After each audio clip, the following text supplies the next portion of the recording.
Good morning, everybody, and welcome back. The live streaming just started, so it's 9 o'clock. You shouldn't be confused about the clock over here on the wall. That's actually 5 minutes ahead. So it's the one behind you that you can't see. That's the real time. 9 o'clock, 9:01 now. Right.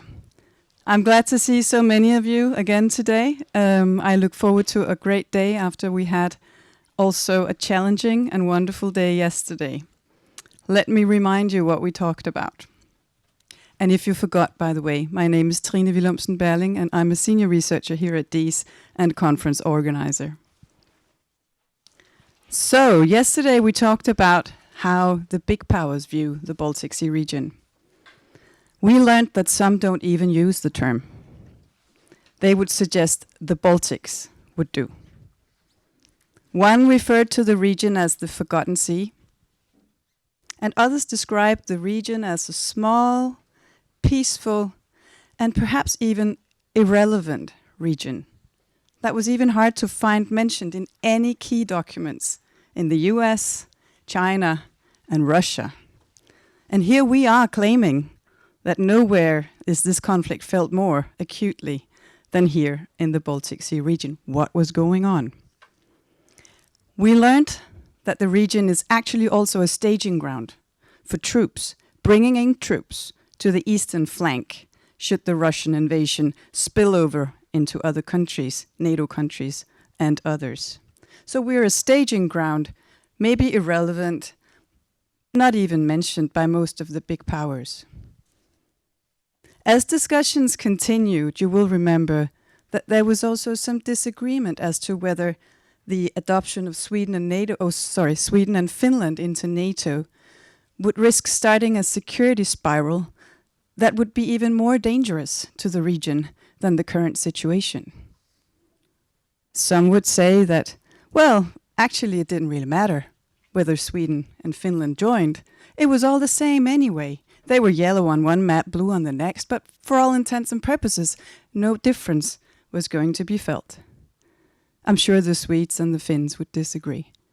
They have learned that being a partner to NATO does not include being protected by the Article 5 of the NATO Treaty. We've seen Ukraine learn that twice. So I think we can safely say it will make a difference to some.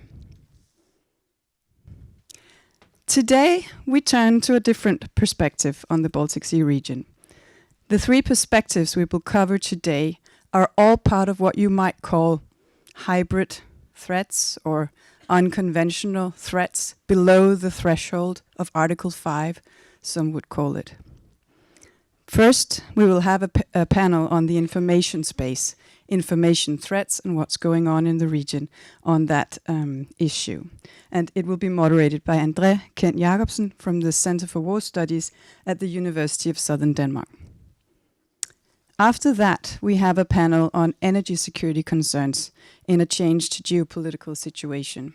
Surely we know, and we talked about the Nord Stream yesterday, that some had perhaps had a sigh of relief when the two pipelines were bombed. Well, for an energy nerd like myself, there was also some anxiety connected to that very event. But I'm sure we will hear more about that in the panel. The second panel today. After lunch, and we will have a lovely lunch, and you're all invited to have some, we have the third panel, which zooms in on a rarely mentioned concept in the Danish context, but actually often used in our Nordic neighboring countries, the concept of total defense. Some would call it societal security. So something new is happening there, and we have invited experts to talk about that and discuss that with us after lunch. So I would say we're in for a ride today. I look forward to it. Before we start, I would like to remind you that in the coffee area, you find our briefs and reports in print, and you're welcome to take them when you leave today.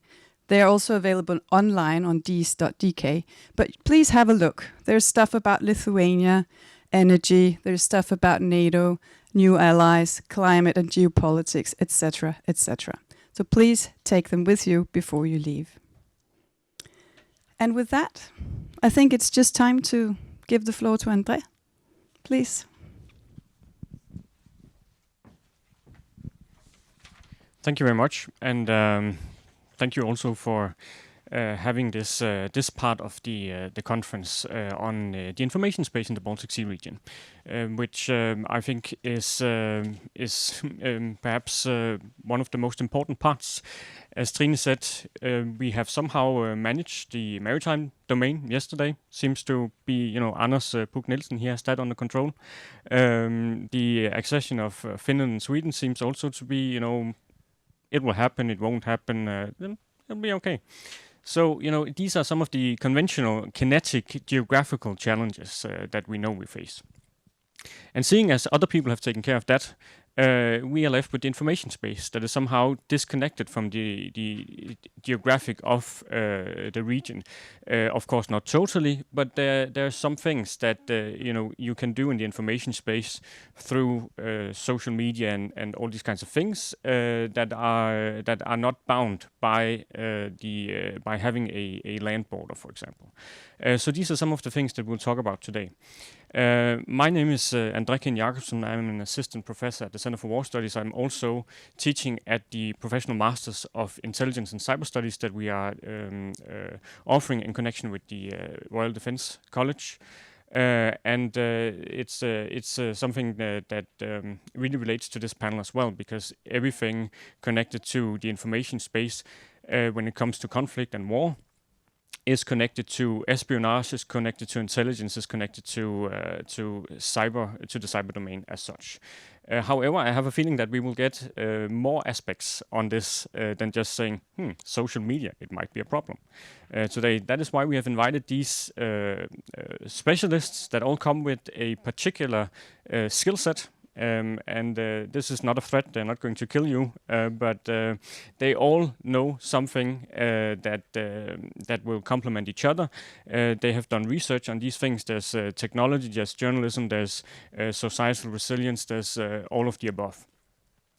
And I will not take too long to make the presentation. You can read the biographies in the program as well. But we're very lucky to have both the expertise and also the national knowledge of our panelists that will be able to help us understand who are some of the actors that we should be looking at. And this is something I would also like to encourage you to think about.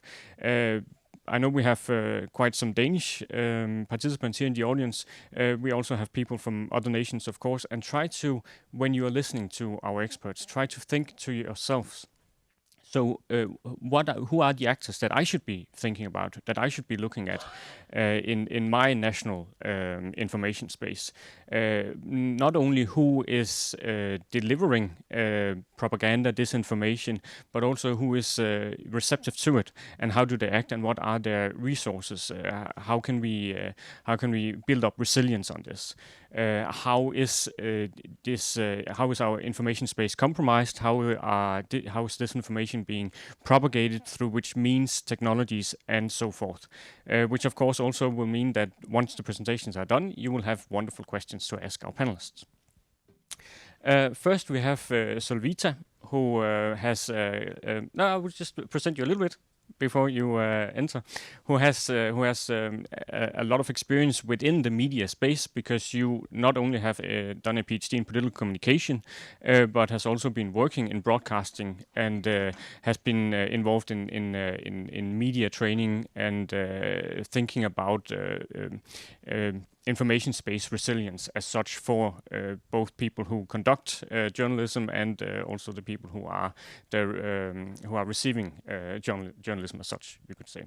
Then we have Pekka over here, who brings in a lot of technological knowledge and has a special interest that he's willing to share with the world. I would like to do a little advertisement for Pekka's Twitter channel, where he is on a daily basis, perhaps even more times, several times per day, I don't know, but making Twitter threads on Russian and Ukrainian information space, should we call it, issues. And I would say they're highly entertaining and very much worth looking into. So go follow Pekka. Then we have Mantas, who also has a journalistic approach to it, being an associate professor at the Center for Journalism and Media Research, but has a particular interest in everything to do with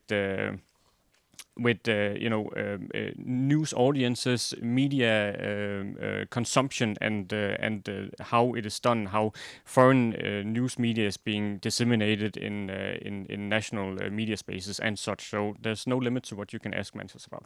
And then finally we have Dimitri, who is the chief executive at the International Center for Defense and Security, and Dimitri also has a background in the Estonian Ministry of Defense, and has been working on Estonian social cohesiveness, which of course is a particular challenge with certain Russian minorities, etc. So I will not go any further than this in my presentation, and then I will just ask Solvita to please join us here.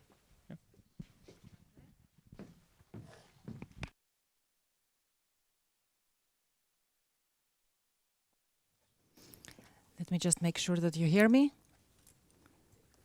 I see that your colleague is running to help me or to help you.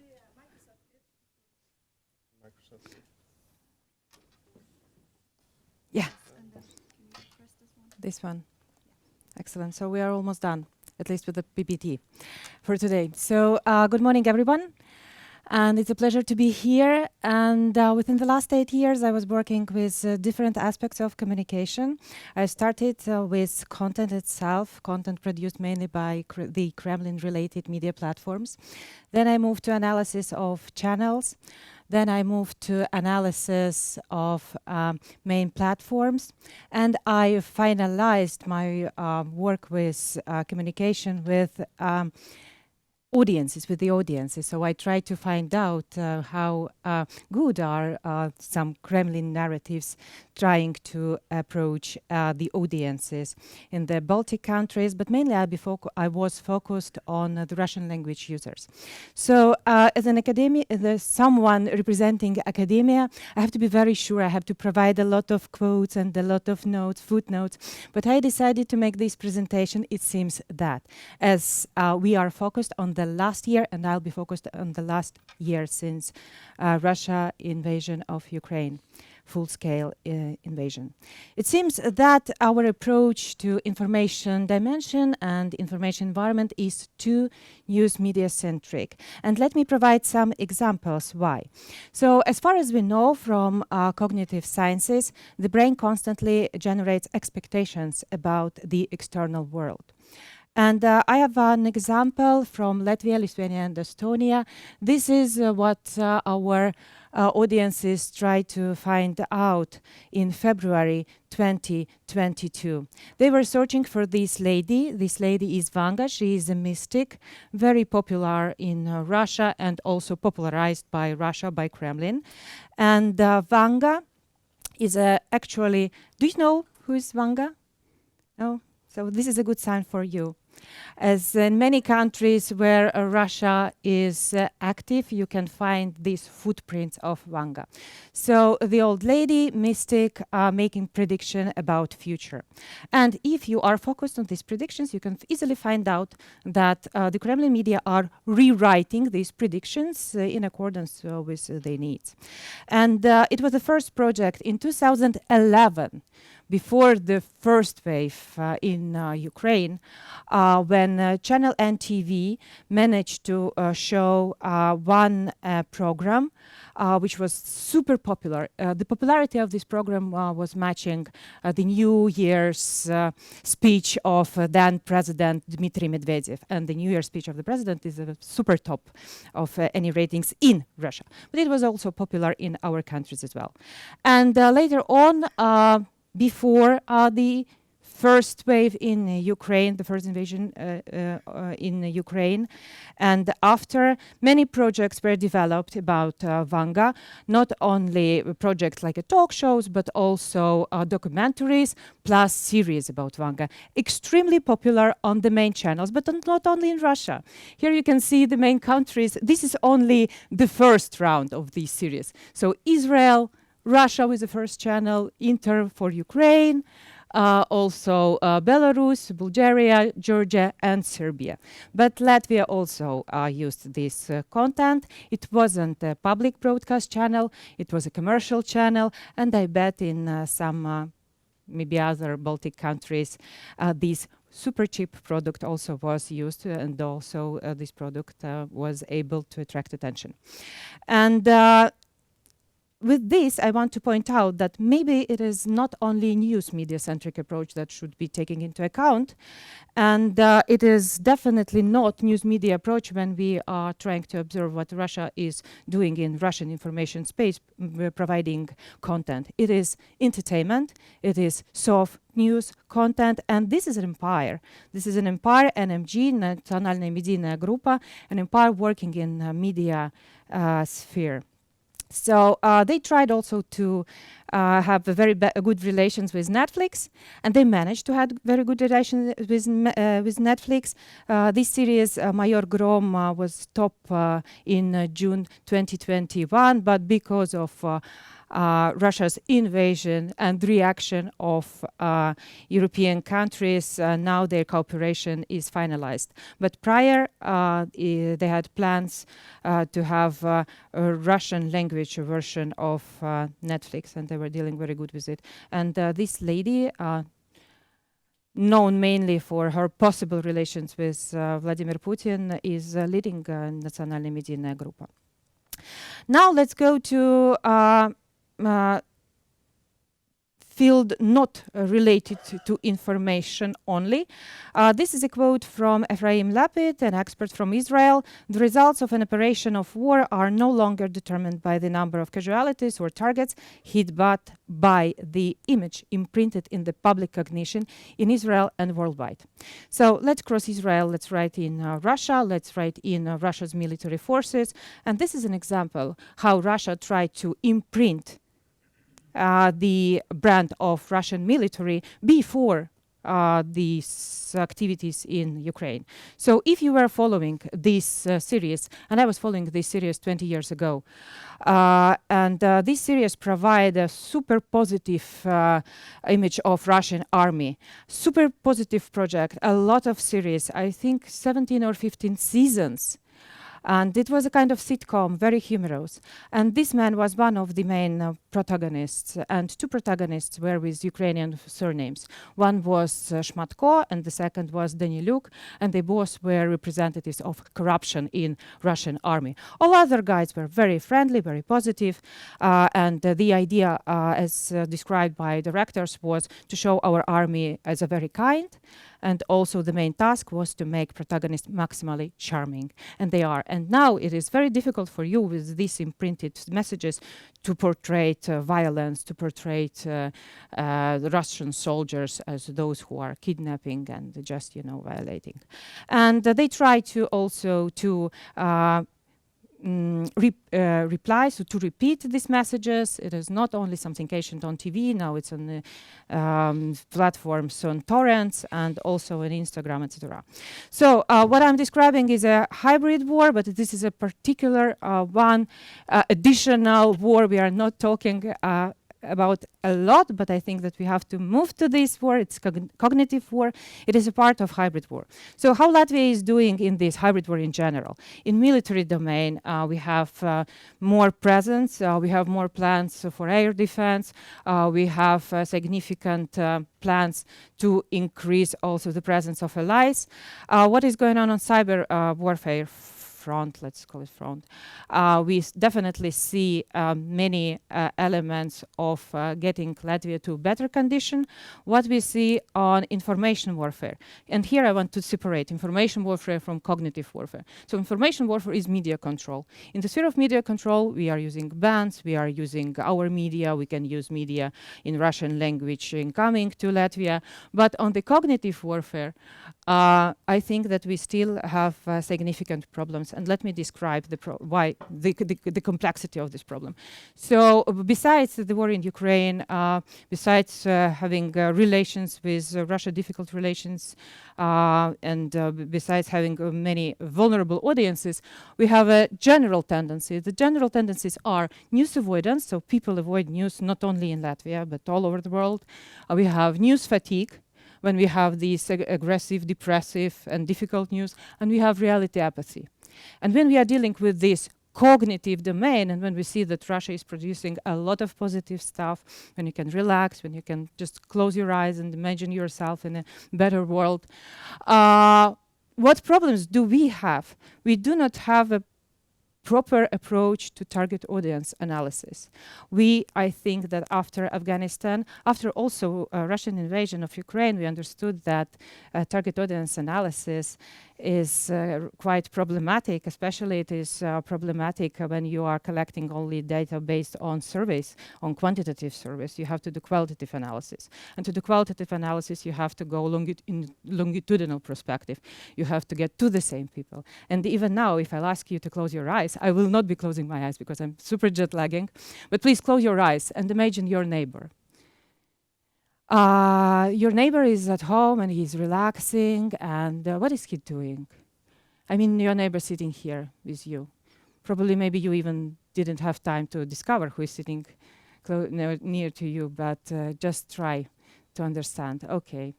And now get back to yourself and what you are doing when you are relaxing. So what is the first media or the second media?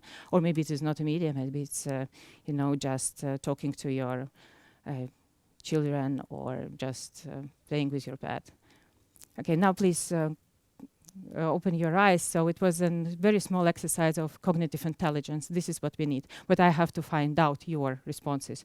Your responses about your neighbor, your responses about yourself, and only based on these data I can figure out how to deal with my imagined audience.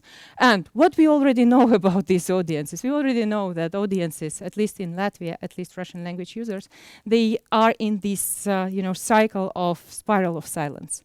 So they are not share their views because they think that this view is not going with the majority, and it's a huge problem. And what we already know that it is learned helplessness. So they think that 30 years they still doesn't belong to the country, and it is a huge problem. And what we need to solve this problem, and I'm not talking only about Russian language users, I'm talking also about Latvians and divided societies economically, and we need cognitive resilience. And cognitive resilience will lead us to cognitive superiority. And this cognitive superiority is needed also to work with domain. It is domination over diplomatic domain, informational, military domain. I already mentioned that in military domain, Latvia has huge success. In diplomatic domain, we are leaders in separating Russia from many initiatives. We are leaders not only in NATO and the European Union, we are leaders also on the field of United Nations. Economic domain, and as emerging conflicts take place in the cognitive domain. So in the cognitive domain, we have to switch to human-centric approach, not media-centric approach. And I will use here, and I invite you to think or rethink human as a bio, psycho, socio, techno, info being. And going back, why it is misleading to use only news-centric approach? What if the main source of this information is your mother? And it is this social element. So you just don't have to follow your media, you have to follow media of your mother to understand what is going on. And main responses. I have how many minutes? Okay. I'll be very short. Thank you, Andrea. So main responses and Latvian view and Latvian perspective. So we have new regulations and legislation. We are working on a new guidelines for media policy, and we have a new strategy on strategic communication. Definitely ability to mobilize people to battle disinformation, to work with disinformation, increase the same in cyberspace. We have cyber guards. Replacement. We are not very good at replacing content in Russian language and replacing entertainment-related content in our national languages, in Latvian language. In the case of Latvia, as it is super expensive stuff, and we have to find this content which is not related directly to news agenda, but it is preparing the ground for as we saw, also military interventions. We are good at banning, but banning doesn't mean that people are not able to use VPN. So with banning, we provoke distrust to governmental institutions, which is a problem. The main use, not only in Latvia, but I think in many places, so fact-checking. And I see shift in Latvia that from debunking we are moving to pre-bunking, so which is very positive. And of course, media literacy as one of main fields. I also try to combine this experience coming from strategic communication, coming from target audience analysis, and coming from the real ground with disinformation. And I only named these 5 prospects, and I'll get back if you have questions about them in Q&A session time. So securitization of media literacy and multi-field cooperation is going on in Latvia, and not only in Latvia, in the Baltic countries. Media literacy in cognitive warfare monitoring and system of alert. This is our priority in to-do list. So how to connect those practitioners working with media literacy with those who are monitoring and who can help to find out these systems. The third one, media literacy across as collective cognitive immunity and immune system. And in this case, we are having very targeted approach. We do not have only centralized approach. We are working with regions and with regional journalists and regional communities. First, revising the role of journalistic community. And this is what we have to do, I think, not only in the Baltic countries. And future-oriented media literacy. So we have to take into account this complexity and connectivity.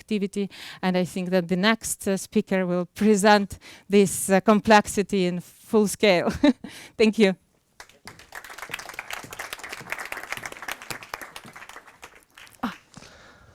All right, I'll hop in right away. My name is Pekka Kallioniemi. I come from Finland.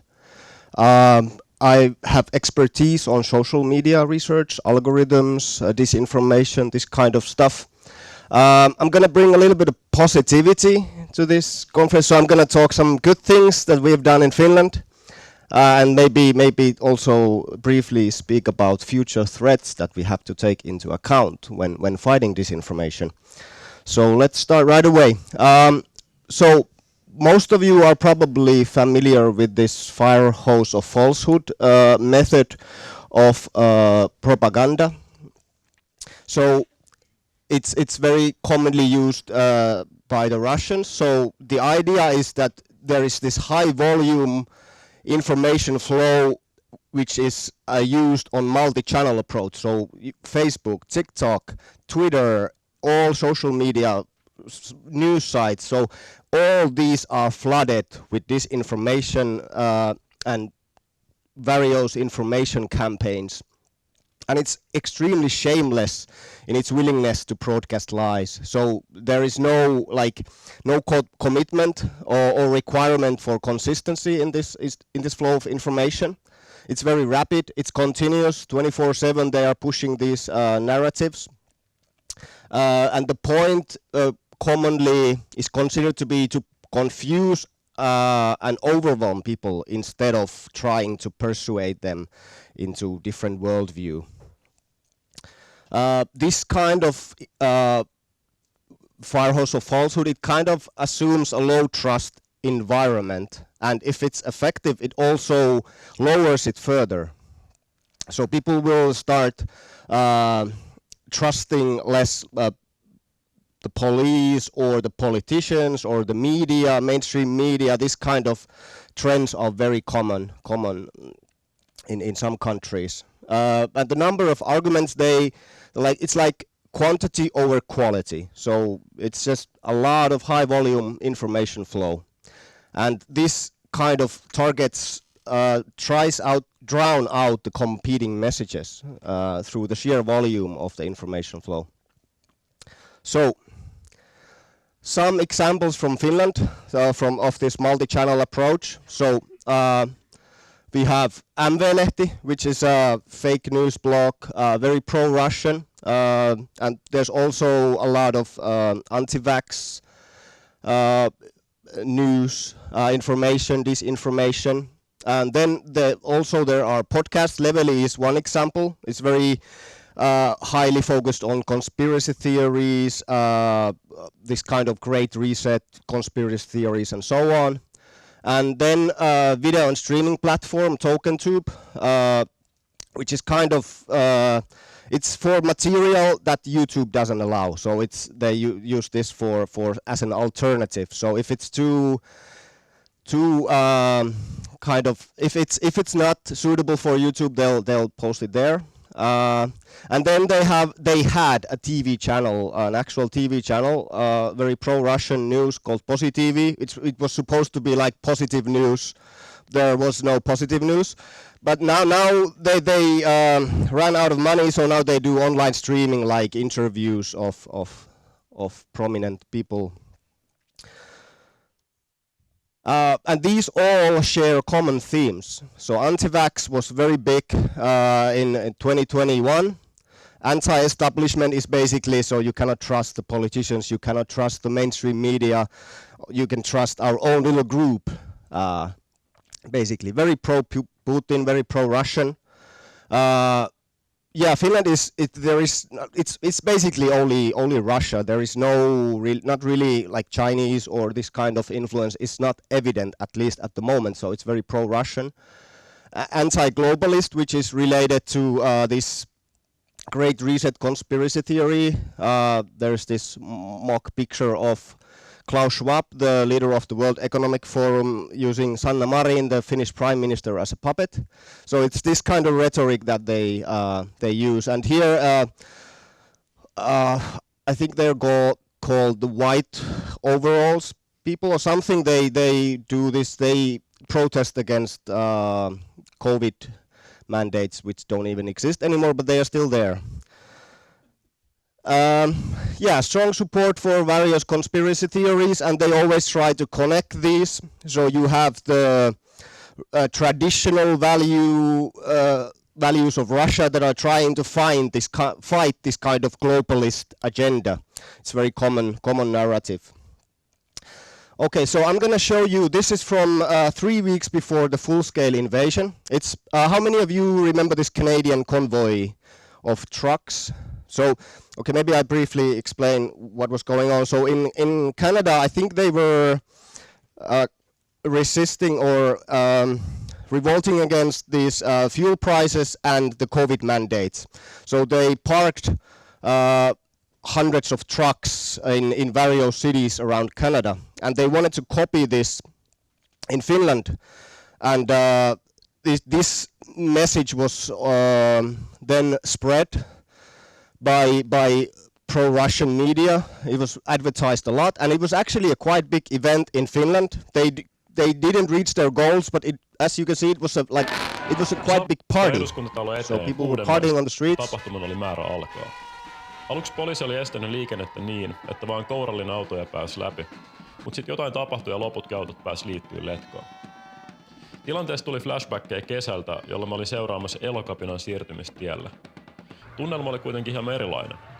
Elokapinalaiset siirtyi melko hiljaa ryhmissä istua tiellä ja oli jakanut rooleja liikenteenohjausta ja poliisien ja sivullisten kanssa kommunikoitiin varten.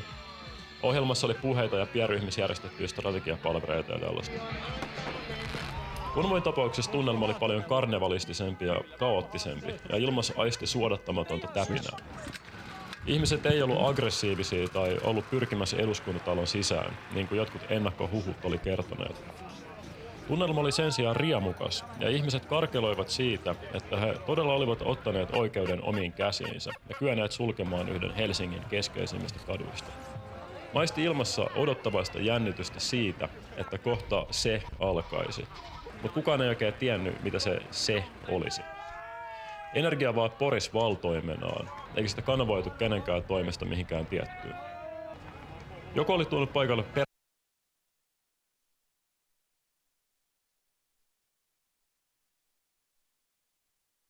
and then the police took the trucks away and so on. But it was probably the climax of this kind of gathering where people who were discussing these topics online came on the streets, came together and tried to kind of resist something, but they didn't even, most of them didn't know what they were resisting. They were just having a good time.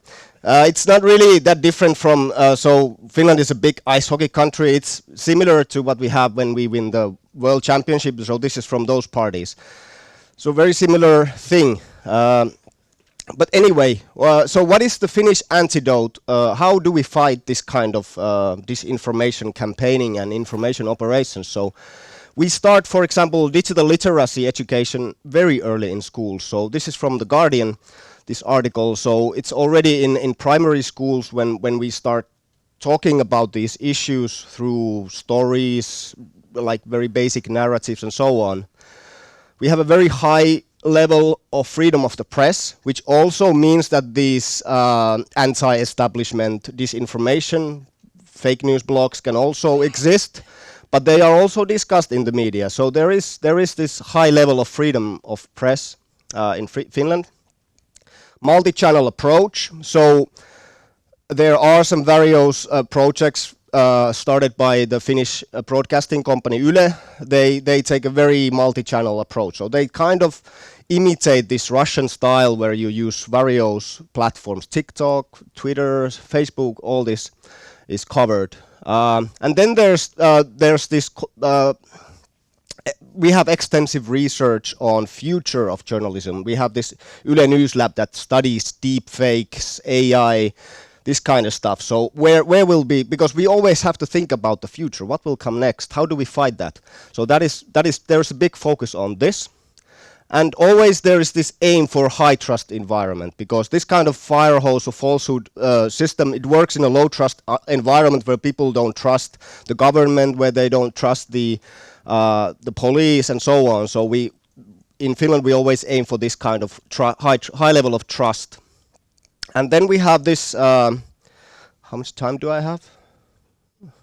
Okay, so security of information supply. So security of supply is basically if everybody stops trading with us, can we get food from our country and this kind of. So we also apply this to data, to information. So how can we be sure that we can trust the information? How can we this kind of so there are various projects focused on this. And here is the trust to Finnish media. So Yle is the Finnish broadcasting company. It's quite high. It fell a little bit during COVID, but it's still quite high. This is the yellow press here. So yeah, it's quite high still. And there we also have quite a lot of projects on this kind of will to defend the country. So it's quite. I think it's pretty high. I'm not sure how it compares to other Baltic countries, but still it's high. And here's a picture from anti-NATO demonstration 3 weeks ago maybe. It's 7 people plus the guy who's streaming. So it's kind of, when you go from this convoy thing where you have maybe 14,000 people to 8 people, so something happened when the conflict started. So something is obviously working in Finland. So I'm going to conclude here. So the future that we have to be aware is in artificial intelligence.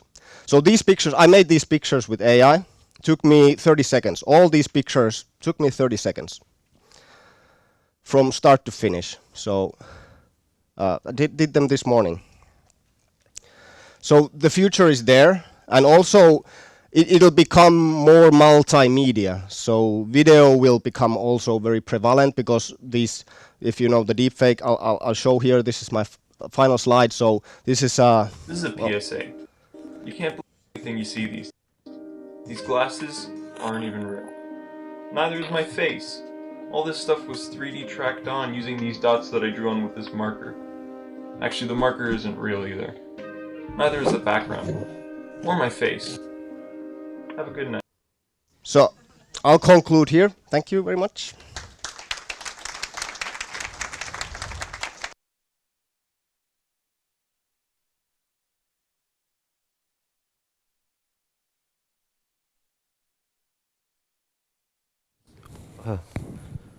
I hope you hear me. Hello, I'm Mantas Martisius from Vilnius, Lithuania. In my presentation, I would like to somehow have a look where we've been, where are we now, and where we're going forward. And hence, from a small Baltic state Lithuanian perspective. We have external threats and internal challenges. And one of the most important thing, but those external threats will exist despite the fact how the war in Ukraine will be solved. Will Ukrainians win? How we will, etc. But still we have this external threats. From what were the main sources for us? For those external, small domestic market. Small domestic market. I do not want to go to very in details, but it's mean from media perspective, it means one thing, that local media, national media can't produce quality and quantity of content as the large markets do, and variety. So you do not have a lot of content to show, but you have the public, which actually quite wise. We have very speedy internet. We wanted to watch what we wanted to watch, and usually we turn their eyes towards external media sources. Before it was Russian media, because Russian media had a lot to offer. In Russia, we understood one thing, that we can use media to control internally within Russia their audience, their population, and as well export that content abroad. And because a lot of Lithuanians, due to the Soviet occupation, they knew Russian language, they tend to watch those Russian channels. And those Russian channels could provide good entertainment, some music, concerts, documentary films, news, etc. And for a long period of time, it wasn't regarded as a threat. It just is media who actually broadcasting in Russian language, and we shouldn't regard it not as a tool of propaganda, but as a simple free speech flow. But it wasn't the case. Here, the image how was the West depicted in Russian media. It was constantly bombarded by what the West is rotten, very weak. The new power was emerging new power, it's Russia. It has the future, and the West, EU, they're doomed. And if you have such content hours and days, you eventually becoming to accept this idea and this notion. And yesterday you've talked about those military components. We have to acknowledge one thing. In 2004, Lithuania became a member of NATO. At that time, it was one notion, one understanding. But if a war will start somewhere, it will be far, far away. Somewhere in East, some maybe in Africa. So what we need special forces. We have switched from a conscriptive army towards professional army. We do not need to spend money to protect our homeland, but maybe for, let's say, to be able act rapidly. From 2004, and it was this idea, this notion was supported not just by the Russians, who as well said, Russia is not a threat for the West. We will do business. We will somehow will be integrated in this global world. So don't be afraid of us. And as well, this idea was supported by the West media that Europe is secure. So what happened in Lithuania and in all the Baltic states, majority of them, for a long period of time, and as well as in Europe, for a long period of time, all the countries, they neglected their obligation of financing military, this 2% of GDP. But what happened in 2014? In 2014, Crimea happened. Russia sieged Crimea, when events happened in eastern Ukraine, and we've noticed that we've been swimming naked. Here you see the chart, Russian viewership of channels. In 2013, we have almost 60%. 60% combined, it means that we've been the third largest media group within Lithuania. The third largest media group, there have been two commercial groups, and the third one was Russian. And as well, it meant that that Russian group, that Russian media, didn't possess all the possibilities to transmit as the local media group. So the viewership should be actually even larger one. But after 2013, after Crimea, there's been waking up call. We have to do something. And we've been media education programs, we've been certain, let's say, for incitement of hatred, stopping certain Russian channels, and we see dropping viewership, bit by bit. But as well, we have to understand what happened in 2016 or 2018. In 2018, Russia held World Cup, Football World Cup championship. And everything seems that we are going back to more or less normality. What does it mean for, let's say, media, for military financing and military? Once again, Lithuania said, okay, we have to fulfill our obligation by spending money from budget to reach this 2% of our GDP. We reach one. We restore conscriptive military. And that's it. We thought we are safe. And when came 2022 February, and once again we've been in Lithuania like in the train, that when we hear the next stop, the first stop was Ukraine, the next stop Baltic states, and we've been scared, and we once again have been understanding that we have to do something about this Russian media. But we already, because we've been fighting against this Russian media from 2013, now European Union imposed certain sanctions. They are impossible to watch and to receive those signals in Lithuania. Of course, by using VPN and other sources you can overcome, but public is usually lazy. We do not, let's say, want to how find the ways how to overcome this obstacle. So now it's under control, but now it's under control. The second thing that happened, as I said, we have to talk about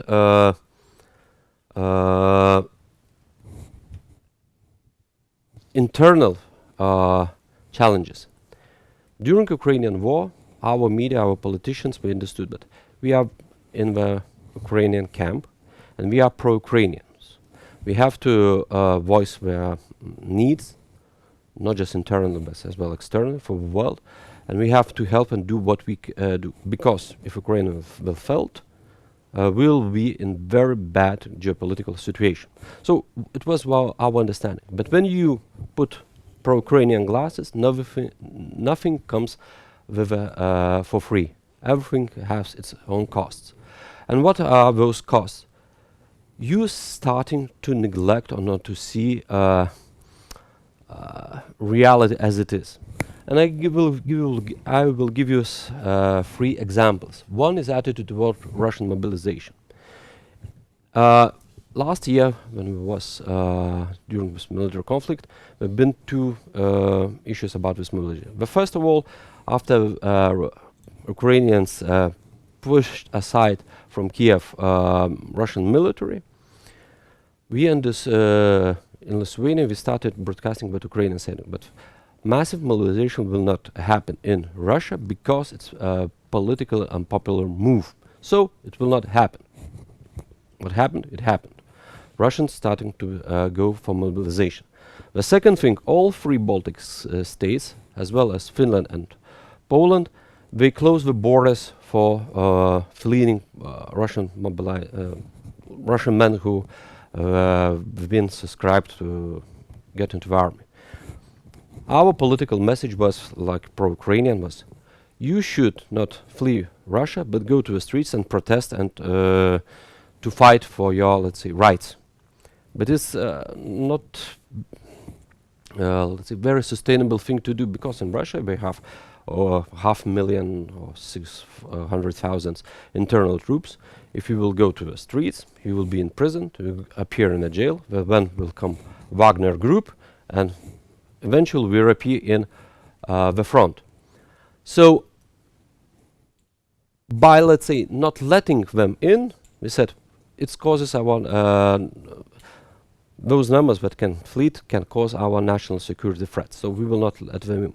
But by not letting them in, we actually have been helping Putin, because if more will appear in the front, the harder for Ukrainians will be. But we somehow, in our external media overview, we tried to somehow not to talk about this. Another thing about towards nuclear escalation. It's interesting that if you go to United States, UK, and other places, you will hear that the threat is actually real, and we don't know. Does Putin actually make certain claims to scare us, or he is doing just because he is planning to do this? He's saying this because he's planning. In Lithuania, we said we don't know. We think that the Russians will not use nuclear weapons because we will not use, and that's it. End of the discussion. You see, it's quite shallow, not very deep one, and raising certain issues. And the third thing, the perception of national security. The perception of national security came with several caveats. Everything is for Ukraine. We have to give all our support in media field to Ukraine, because our freedom is will be determined in the fields of Ukraine, in this war. So we should not, let's say, divide our attention towards certain things, and because we are quite small economy, if we will divide, it will not help us. So just we have one goal. The second thing was, if we will talk about we are not quite secure, the next thing that can happen will be the Baltic states. It can spook investors, because if the Russians, if we will succeed in Ukraine, they will come after us. So by even talking about this, you will not be able to somehow attract a lot of investors, and by even just talking about this, you are harming your economy. So what the solution? The solution is simple: don't talk. Don't talk about this. But you know, if you do not talk, it doesn't mean that it expires. Sometimes it still exists. And the last thing, never the right time to develop national security capabilities. It's always not right time. Just to know to you, now Lithuania spends almost 3% of their GDP towards military. 3%. If we will increase additional 1%, it will mean in money 1 billion euros. 1 billion euros. What is it big, or is it not so much? 1 billion euros, it's one Patriot brigade. One Patriot brigade. What means one Patriot brigade? It's not enough. So Lithuanian politicians and security officials, we said, the Baltic states and Lithuania as well, for foreseeable future, for middle long range, we will not be able to defend ourselves, so we need our support from our allies. And increasing more, spending towards military, will not solve those problems. But we had the same discussion 9 years ago, in 2013, after the annexation of Crimea. In 2013 we said, oh, the tide goes down, we saw that we are naked, so we quickly have to somehow strengthen our national security. We restore certain things, but nevertheless, you know, when you neglect military spendings for decades, it's very hard to catch up quickly. It takes time. Yeah. Yeah. It takes time. So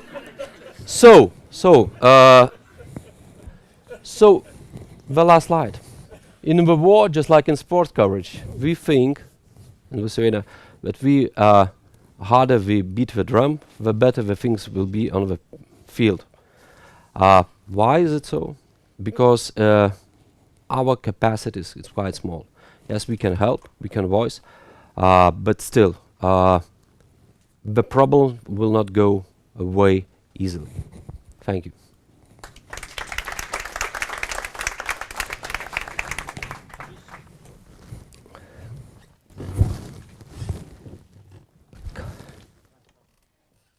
What?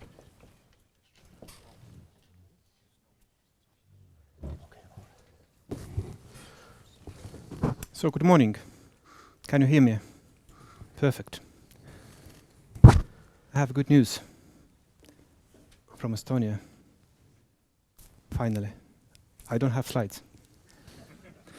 And the reason for that, of course, that all my great colleagues, they are PhDs. I am not.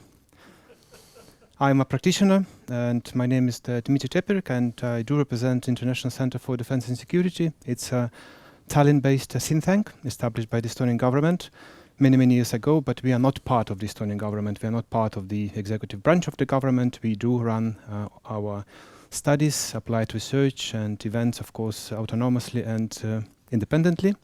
So therefore, what I'm going to tell you, of course, are just my personal views, and I do not represent the Estonian government, which I'm, of course, very proud about.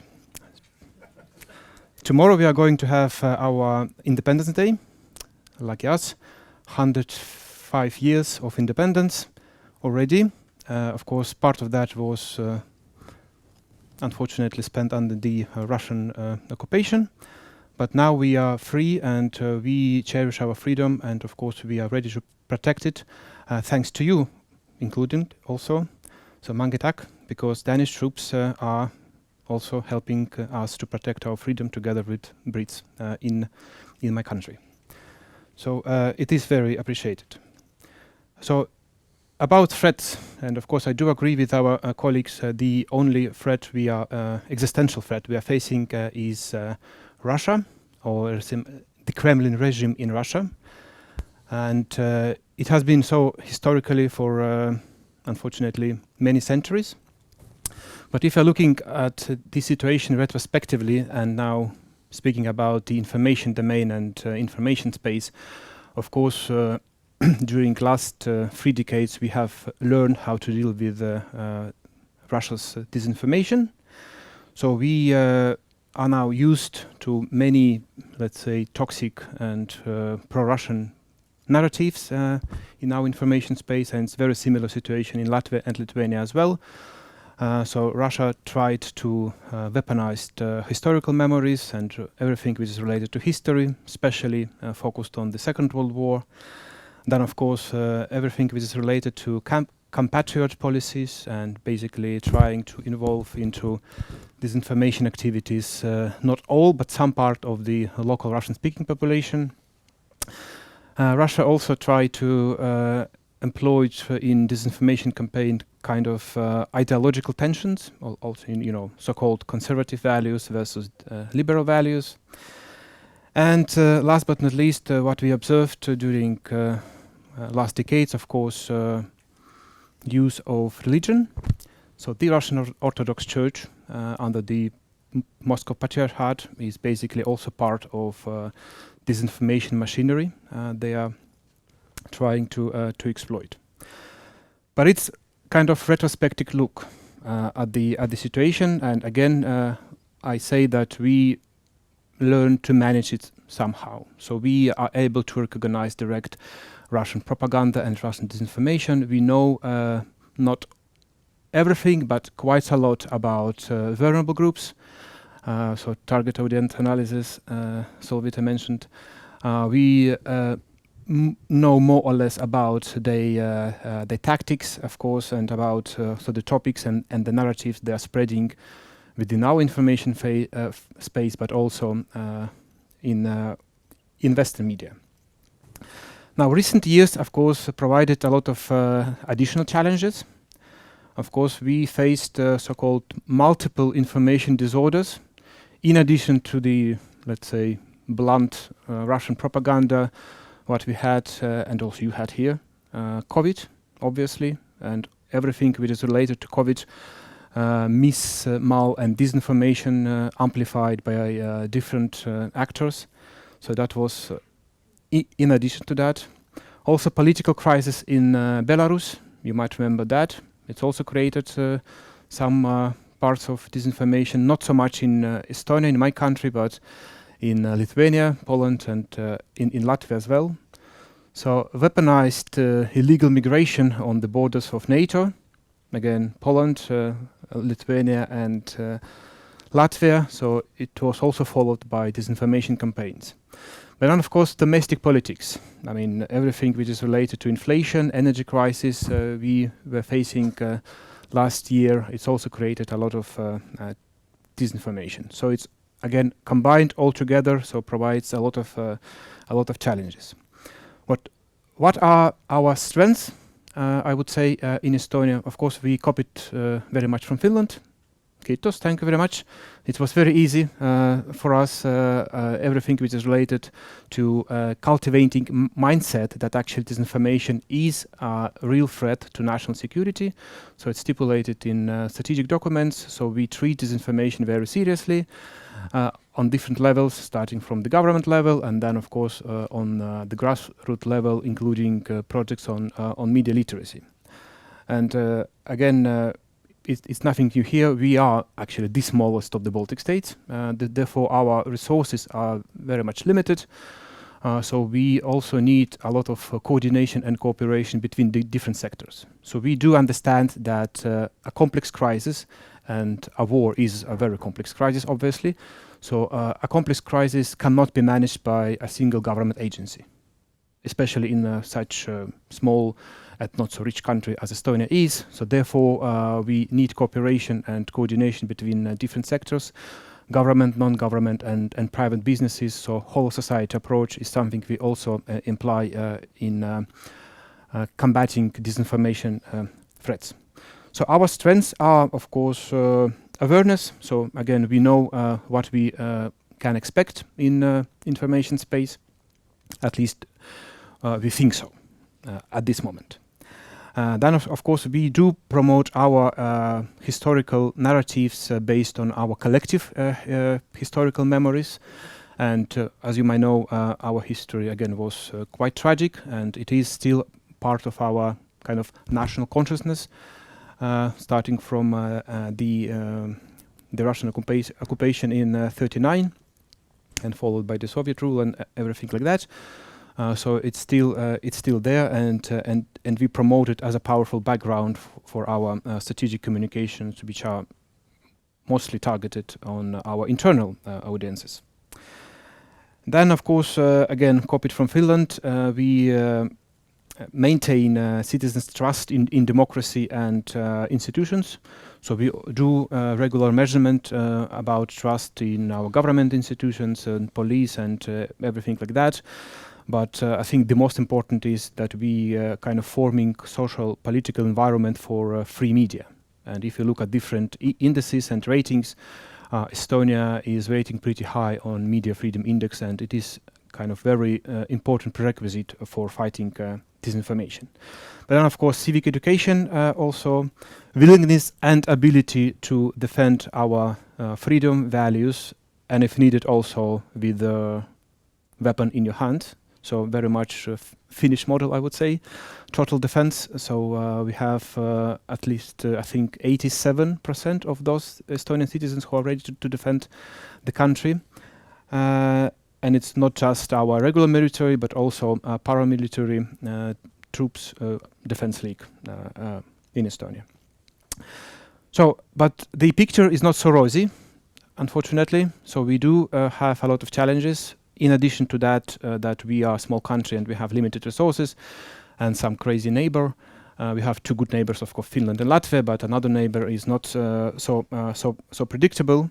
Again, so we have learned for many decades what we could expect from the Kremlin orchestrated disinformation. So if it's a really robust and blunt propaganda, we are able to recognize it and we are able to manage or to minimize, let's say, harmful effects of that. We are actually kind of lucky now that Russian propaganda is focusing currently on its domestic audience. So there is no much evidence of Russian, the Kremlin propaganda now in the Baltics, or at least in Estonia, because Russian propaganda is busy creating kind of perceived reality for its own citizens. So Russians are now working with Russians domestically because they have to convince them that Putin is right, that this is a kind of war of necessity and everything like that. In addition to that, of course, they create a lot of entertainment shows, and Solvita can tell you more because she's constantly watching Russian entertainment, as far as I know. But my message is, of course, that Russians are busy now, of course, with Ukraine and with its own domestic audience. So there is no more, at least not so much Russian propaganda in our space. Also, thanks that we banned some channels, but banning is not always working. So challenges, two domains. First of all, in our domestic developments, we have, unfortunately, but it's part of democracy and the free society, that we have some parties and political movements, and if they're watching me now, so greetings to them. Some parties and political movements that are, unfortunately, employing very similar or exact tools of disinformation that the Kremlin used to do. Basically manipulating with electoral opinions. They are trying to propagate some views and using again very much or similar tools as Kremlin does, also on social media. So we are talking about kind of implications of internal or domestic propaganda, but they are our citizens, they are actors on our political landscape. So basically we cannot treat them as an external threat as we do in terms of the Kremlin. So, and it's still ongoing debate how it correlates with the values of freedom we are trying to cherish and we are trying to protect. But there are, again, these political movements and the fringe ideological groups, they are using very similar tools as the Kremlin does. And the second challenge, I think, is even bigger, and very much applies to the context of Russia's war against Ukraine and actually in broader against the West, because Russia declared itself that they are at war not with Ukraine but with the West. So eventually the war will end somehow. And this is the question: what is our perception of the victory? So even within Ukraine, and believe me, I travel there even now, at least one per month, and even within Ukraine, there is no universal understanding what the victory should be or should look like. Is it kind of, restoring territorial integrity and basically deoccupying all the territories, including Crimea or excluding Crimea? and what to do with Russia's ability to project its aggressive power, let's say, in 10 years, and everything like that. So what is the victory? And perceptions of the victory, I think it's a big challenge we are going to face, and if we are going to anticipate challenges, what could be acceptable solutions for the next decade? So again, we are able to recognize Russia's propaganda if it's coming from the Kremlin, from the Russian sources. But what we are, I think, anticipating is that our societies are already mentally traumatized. We are also at war. My country hosts per capita the largest number of Ukrainian refugees per capita, the largest number of Ukrainian refugees. Of course, we are consuming all this tragic news from Ukraine, and we are also traumatized by inflation and other factors. So our mindset is already kind of traumatized by war. Therefore, it's much more susceptible to various kind of information manipulations. So which means that if there are, let's say, let's imagine some narratives arriving not directly from Russia or from the Kremlin sources, but from the West, which are, let's say, laundered, already decontaminated from toxicity and kind of wrapped into discussable form. So let's imagine our French or German or American or whatever friends would like to discuss with us conditions for peace and reconciliation. How we do recognize that these narratives are not Russian narratives. Basically, how we are going to discuss post-war relations with Russia. If it will be truly European or truly Western-led discussion without any influence from the Russian sources.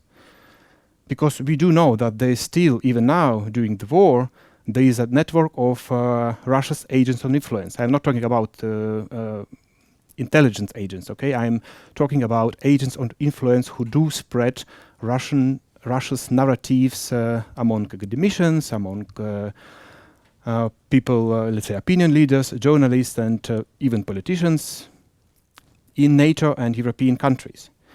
So I think that would be a big challenge for disinformation in upcoming decades. Again, on the topics I just mentioned, it's post-war relations with Russia, because our perceptions should be already shaped now and as clear as possible. Conditions for peace and reconciliation, and then, of course, responsibility for the war crimes and casualties. So believe me, these are topics which the Kremlin are working already now, and their goal is to start shaping public opinion in the West, including, of course, our countries, already now, and to move further with this political discourse. Thank you very much.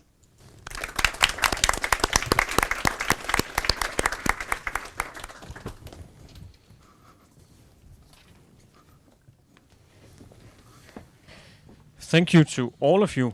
That was highly enlightening, and I think we got I got more than I expected. So thank you to each one of you for this. So now's the chance for you in the audience to also get more than perhaps you expected, and to ask questions for panelists. I think there's a lot of topics in play here.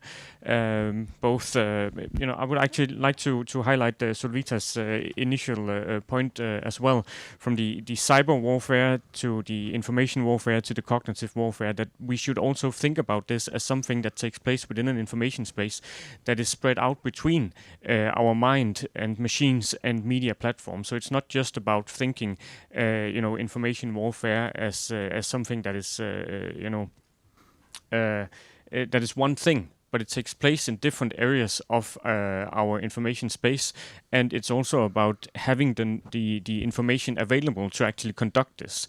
And this is why it's very, the Baltic states in particular are of course vulnerable, because there's a huge knowledge on history. There's something to draw on. There's social cleavages. There's all these kinds of things, and this is something that information space, disinformation actors, they are keen to know more about when it comes to, for example, a society such as Denmark, whether it's Russia, it's China, it's Iran, whoever it is, and we should think about the machine here as well, right? What is it that kind of information that we are giving away so that this kind of campaigns can actually be made possible?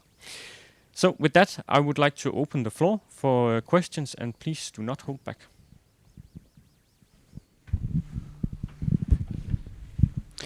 Short, but I think very important question. I'm not directing it to any specific one of the speakers here, but do you see any challenges from your perspectives maintaining free speech in a democratic society, as all you Baltic countries are, compared to the Russian state? But maintaining free speech and at the same time I'm protecting against organized disinformation by the Russian government.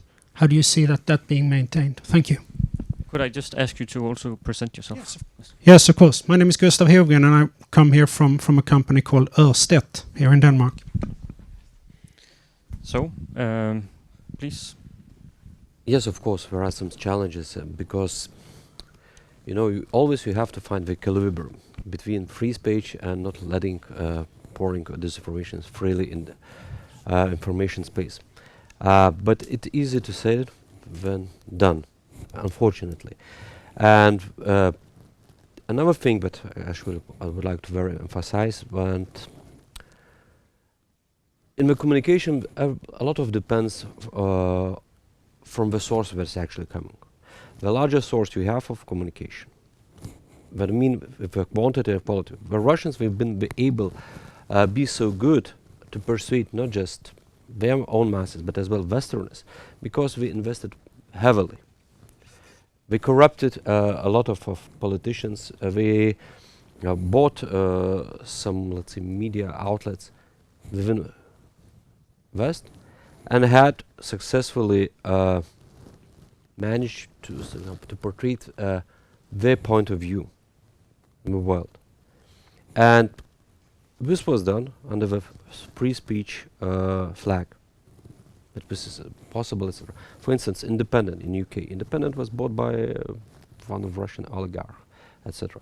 So we have to understand that sometimes you can have a voice, you can say the right things, but if your capacity to spread this idea is quite weak, you will be silenced, and the disinformation will follow. And those who have larger capacities, usually they prevail. It's good now, during this war. For a long period of I was a regulator of Lithuanian Radio and Television Commission. We've met with regulators in the European Union.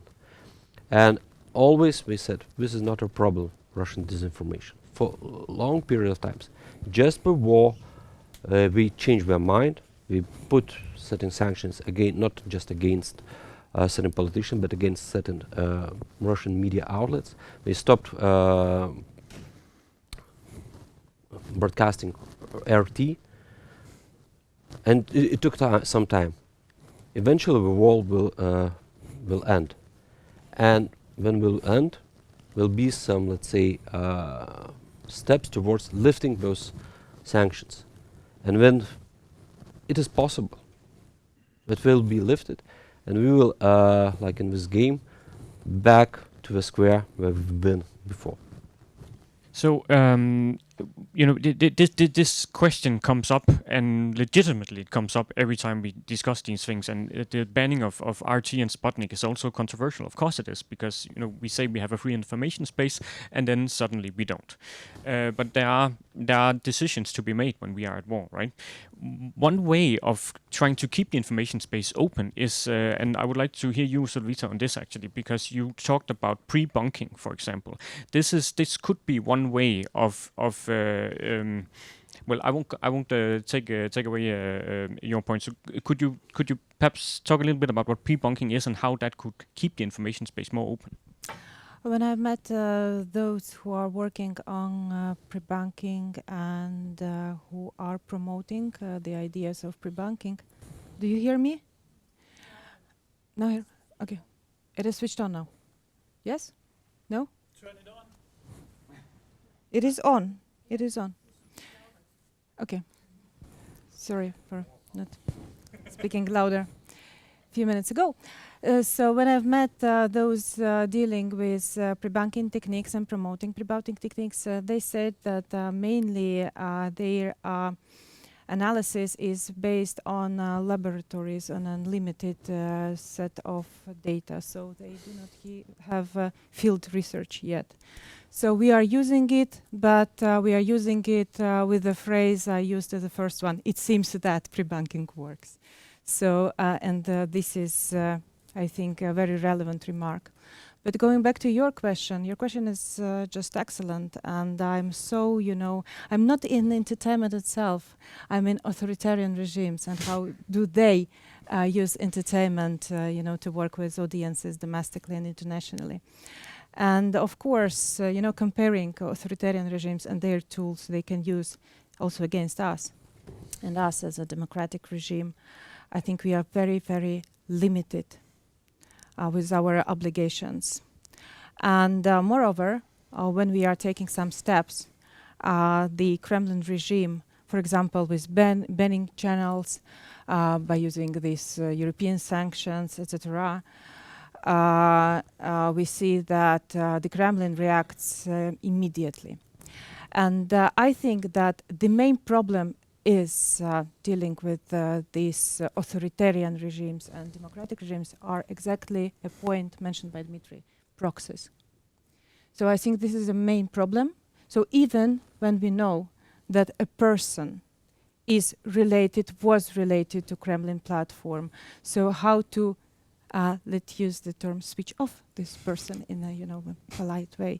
So I think we are super limited, and that's why we still have to be on the side of freedom of speech.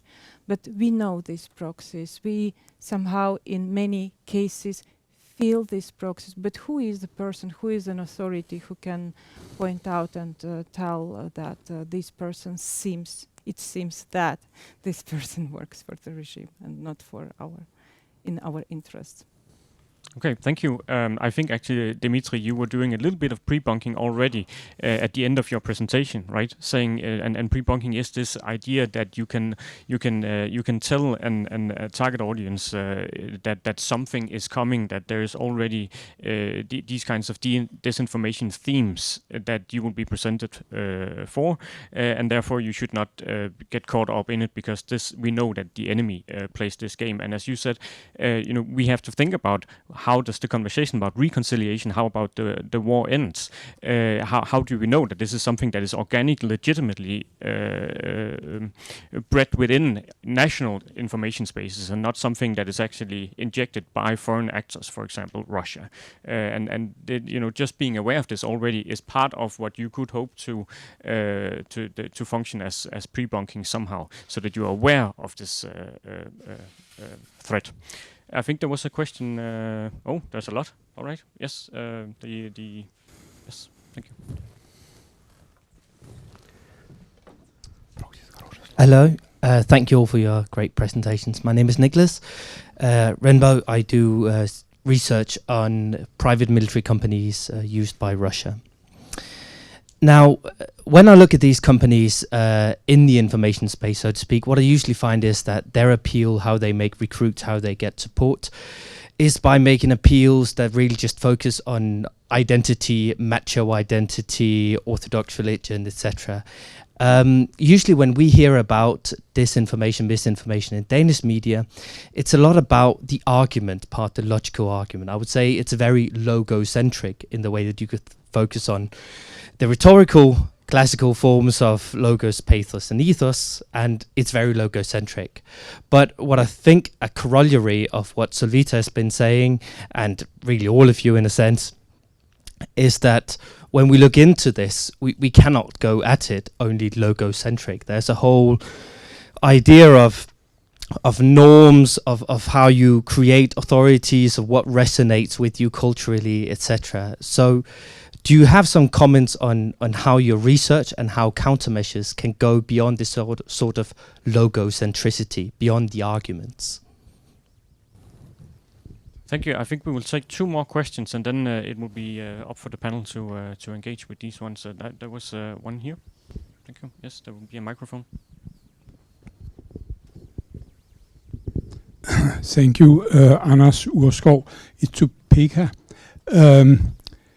This is not. We talk, of course, today about Russia, but it's not. They are not the only player in the world. China, Iran, a lot of Muslim countries are spreading hate to the West, hate to our lifestyle, and so on. And the means they're using nowadays is not only newspapers and television, but it's first of all social media. A lot of can of worms that are not easy to, because it creates a lot of small mental prisons to which people enter on their own will. But the way you in Finland have done in other ways have been through the education system, schools where children go to school, because that's the only place to really start. What about making critical analysis and critical thinking obligatory in schools, where you simply train people to like detectives, like critical journalists, etc., to be able to analyze that garbage. So that is my suggestion, or question rather. Thank you. Thank you, and we'll take one more question for the pool. Yes. Sten Rive Henriksen, tidligere redaktør af Nordisk Politihund. I can also speak in English, and also for you in Finland, Topetaja, Josbein, policy, Goya, Idis. Do you understand? Editor of the Nordic Police Talk. Yeah. So my Finnish is not so good, so I will try in English. In Denmark, southwestern part, we have a German population. They are inhabitants in Denmark, and in the same way there are in the northern part of Germany people who think in a Danish way. They have magazines. They are Nordschleswiger. That is a German newspaper in Denmark, and the relations are very good. They receive their president together with the Queen of Denmark, and the same way in Germany. Not to escalate the whole thing, are there some Russian media in your countries and on the other side of the border? That is the question. Okay, thank you. So we have these 3 questions, and I will just repeat the 2 first ones. If you don't remember this, I would say from Niklas, the perception analysis of, we should be aware of more than just focusing on the argument as such. We should know that it goes into identities and history and stuff that these disinformation campaigns can act upon. And then we have the idea of introducing critical thinking in schools, and then we have the last question that you all remember. So please, Pekka. Yeah, maybe I talk a little bit about this critical thinking. Yeah, it's a very good idea. I think it should be applied in schools. I think the Ministry of Education might disagree with me because they still have the resource for all that other stuff, but it would be very useful. I think it's something that could also be applicable for children who are a little bit older, so maybe starting from 13 till 15. A very good idea. Some kind of workshops could also be so outside the school. There have been discussions on this. Also, the Finnish Broadcasting Company could be involved in this in some way. So involve journalists. So I've been involved in developing this data journalism master's program in Tampere University, and we have discussed about this. How could we employ this kind of critical thinking and digital literacy to children? I feel like the level is already rather high in Finland for this digital literacy. Critical thinking, maybe it's still lacking a bit. But I think the problem here is still the high volume of the disinformation and propaganda coming in. So I think the idea would be that people will have to be aware of the main narratives that come from Iran, come from China, come from Russia, come from the US, of course, that we shouldn't exclude them from the equation. So yeah, I guess, well, there wasn't really a question, so I just commented on the thing, but it's a very good idea. I will take it forward to some people. Thank you. The question about rational arguments, and I like it very much. Thank you very much. Well,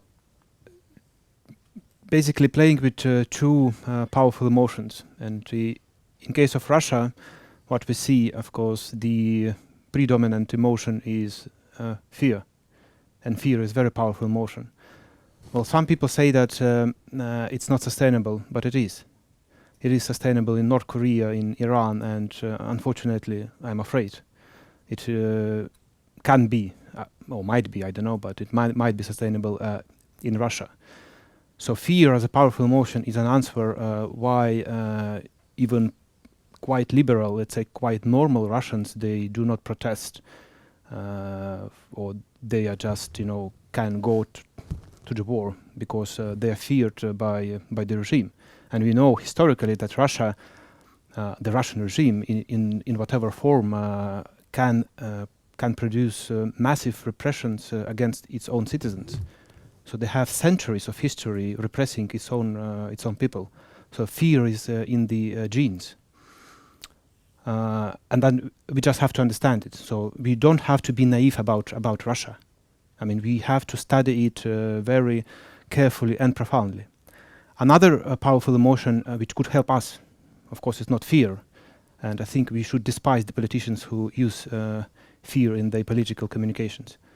But another powerful emotion, which is a positive one, we should employ more, in addition to rational arguments, is hope. And if you look at the definition of resilience, there is at least 6 crucial key elements, like coping and cohesion, but hope, credo for a better future. So if you inject hope in your strategic communication, working with your population, that could actually be very powerful message. And I think our politicians and Mr. Biden, I think, actually brought hope, kind of message of hope, very powerful emotion, not just to Ukraine, what he did, thankfully, but also to our part of region, Eastern Europe, who are on the front line, that we still maintain that kind of strong hope that NATO is capable of defending us against nuclear power, which Russia is. Thank you. Thank you. And then there was this last question about how to handle Russian media in domestic information spaces. But if I may, just a few words about education in Finland. I absolutely admire that they include media literacy, and they also promote media literacy with civic participation. And this is very relevant in the context of total defense and the use of this critical thinking in total defense, etc. And I also admire my mic is 2-4. Now it's okay. And now going to your question, and I agree with Dmitry that your question is absolutely excellent, and that is why it is. Do you remember the lady from my slides I showed? So from National Media Group, just a few weeks ago, yes, Alina Kabaeva. Just a few weeks ago, they had a celebration and some, awards and etc. And she had her speech, and within the speech she said that words are our Kalashnikov. But I think that it is not, very precisely. So I think that their Kalashnikov is cognitive intelligence they are able to have here. And going actually to your question, Dmitry, of how do we imagine the end of war, I think that it is a question about kinetic war. Mm. And when we are dealing with a cognitive war, how can we define the end of cognitive war? And I think here we are entering the huge problem not only with proxies in our countries, but proxies based in your countries, in Western countries, and we have to, be ready for asymmetric response. And I do not agree that, Russia is super busy and with only Ukraine. I think they have enough, spaces and resources and people and professionals also to be active here and in our countries and to make, these new steps for this cognitive warfare. Which again relates to the question of what do we do about legitimate, political concerns that somehow echo Russian narratives, right? And this is something that we will need to handle because this is something that is not going to go away. We have Russian and Chinese overlaps on a lot of these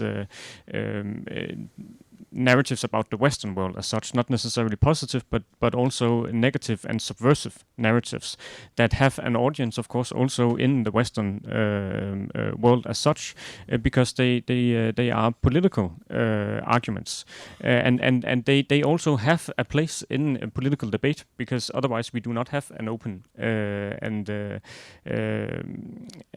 an open discussion. And this is something that we will be handling many years into the future as well, even after, as you say, Sarita, the war ends. It doesn't necessarily end in our minds as such, right?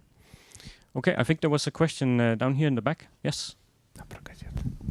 Thank you very much. Rikke Ishøj from the Danish Red Cross. You spoke a lot about civic education and about media literacy, and I was interested to hear actually more about how you approach this in terms of your minority populations. The presenter from Latvia spoke about this a little bit, but in particular in Estonia, this is perhaps also a relevant question. The other question I had, now that I have the microphone, is about regulation, because you have all spoken about media freedom as the big medicine, and this is a very hopeful approach, I think. But where do you stand on international regulation? And I'm thinking perhaps in particular about companies like Microsoft and the country of France, who have looked into a Geneva Convention for cyberspace. What is your thinking around this? Thank you very much. We'll take one more question from the other side in the back. Yes, thank you very much. My name is Sarai Sam. I'm a leader of the exile government in Denmark. I have the question between China and Russia. What is the perspective, like which one is more threat to the security of the world? Because in my perspective, it seems to be like soft with China. Like China have already like attacked democracy and freedom, like in Asia and around the world, like start to explode the COVID-19 already, that affect the lives of the people around the world already. And the freedom, the right in Asia, like they use aggressive policy in Asia already, like in like Hong Kong, like Taiwan, like Cambodia or other country in Asia. So I would like to ask, what is between Russia and China, which one is more threat to security? Thank you. Thank you. And because we are running low on time, we'll take one more question. That will be the last one, I think. Lee Teusen, Associate Professor at the Royal Danish Defence College. Thank you for really interesting presentations. I have a maybe bit of a specific question, but if we're taking your point about how cognitive warfare is going to be sort of without end, right? And we'll never quite, how do we win this, right? How do we actually establish a baseline from where we can judge whether we're managing this threat properly or not? Because if we're under constant attack, if this warfare is a constant state of being, then how can we assess, the spikes of it if we don't actually know what the state of no attack looks like? How does that factor in sort of your country's positions and the work you do? Thank you. Thank you. Yes. If I may, I will just briefly about the answer about this media regulations, etc. So, the long story short is this: that international treaties were written as they are written, and now Russia and China actually they have in United Nations veto power. And all what we have is freedom of speech, etc. If we want to make some changes internationally, we have to first of all agree upon them, and then we vote almost all together. But the problem, if this will not suit Russia or China, they will veto in the General Council. So what this mean? But we are stuck with regulation that was, let's say, written in 60s, 50s, actually after the war, before the internet, and none of the big states, neither United States, neither China, neither Russia, want somehow to rechange rules of the game. Why? Because those rules benefits them. That's simple put. So unfortunately, it is what it is. Another thing that I would like, just small intervention about this local media, Russian, etc., how we interact, and so on and so forth. After the war, Vilnius and Riga became big hubs for Russian media in exile. They use YouTube to transmit messages, to provide different political and media agenda towards Russians. But it always comes but, and this but is that Russians so far we didn't ban YouTube. We are not prepared to do this for a moment, but we are making steps towards this. It seems that this year they can eventually be prepared to launch their own, let's say, platforms within country and start to block YouTube. And what's it mean for all of us? That all the Russian public will be locked in Russian media and in Russian propaganda. It will be very hard for us to somehow to approach them and to provide alternative points of view. So, thank you, Pekka. Yeah, just briefly about this bigger threat. I think China definitely is the bigger threat if you think about disinformation, if you think about cyber threats. It's I think it was 2017 when Putin said that the country that rules AI rules the world, something like this. And I agree with this statement, and China is very developed in this area, as is the US. So yeah, my view is that most of this stuff will be automized in the future. AI will be used. These will be very sophisticated systems that need very little human attention, and China is definitely stronger there. So a quick follow-up on that, because you are a technical genius here on the panel. I mean, we have seen these social media platforms struggle with actually identifying inauthentic behavior, identifying botnets, and now we know deep fake AI, all these kinds of things. Will there be a technological solution to this, do you think? I think it's going to be a race. It's going to be like this evolution. So there will be new. It's already in academia. You can see it. So you have new algorithms that create very convincing deepfake videos from one image, and then you have algorithm that detects these deepfakes, and then it probably continues like this. It becomes this evolutionary race. So it's going to be.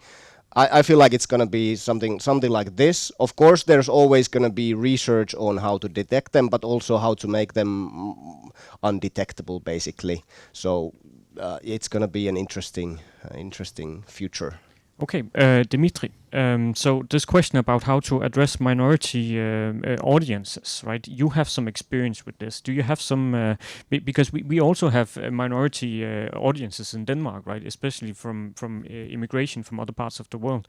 It's a different challenge than the one you have in Estonia, but some of the same dynamics could perhaps be applicable here. What is your experience with this?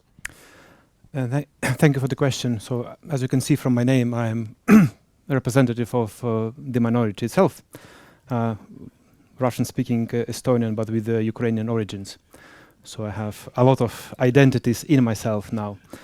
But right, so my government actually has done a lot to integrate the minorities into public discourse, and there have been, I don't know, thousands of projects and spent millions on euros onto that. Some of them were relatively successful, some of them wasn't.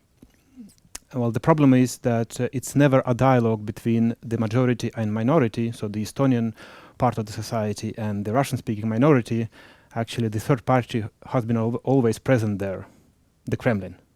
So there's always have been intrusions from the Kremlin side, because the Kremlin decided to employ Russian-speaking minority for its geopolitical goals.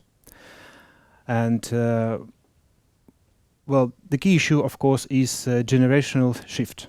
So if you look at the perceptions, and I'm talking about attitudes and perceptions which are shaped and formed for decades, not just, let's say, media consumption or information consumption, what you have here and now, but basically what are your values and what are your mental world picture and attitudes which are shaped by many factors, including family, including your friends, and then of course including media you consume, but it's a huge complex combination.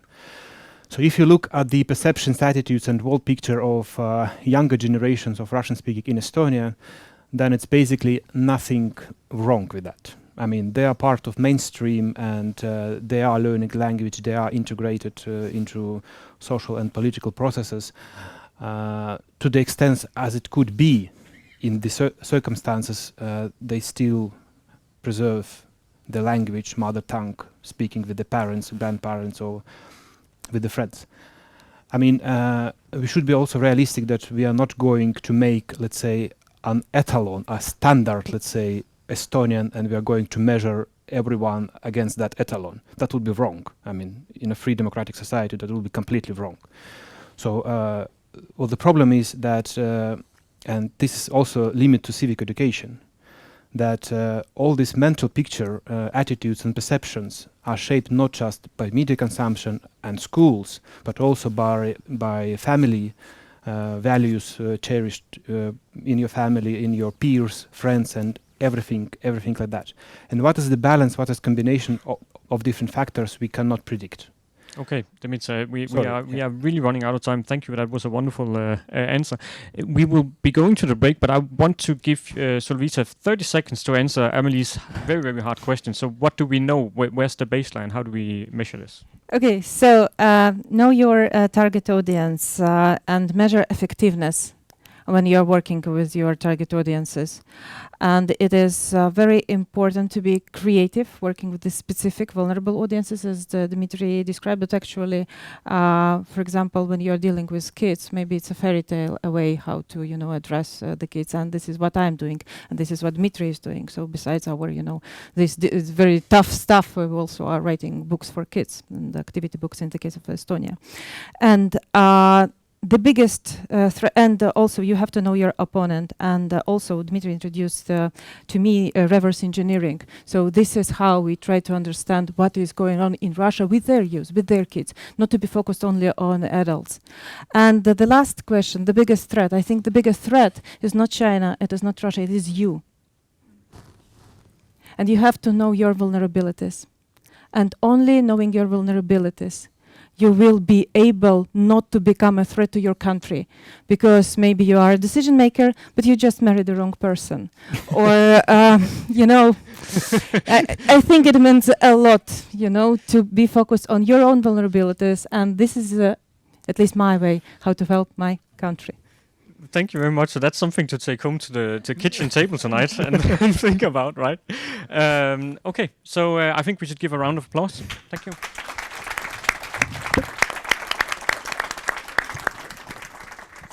And then we have a break. Good morning, everyone, and welcome to our panel on ensuring energy security within geopolitical constraints. My name is Izabela Surviło, and I'm a postdoc here at DIIS, working on the project called SecuriTech, that is led by one of our conference organizers, Trine Wilhelmsen-Berling, and the project looks into energy infrastructure and displacement of security authority in the Baltic Sea region.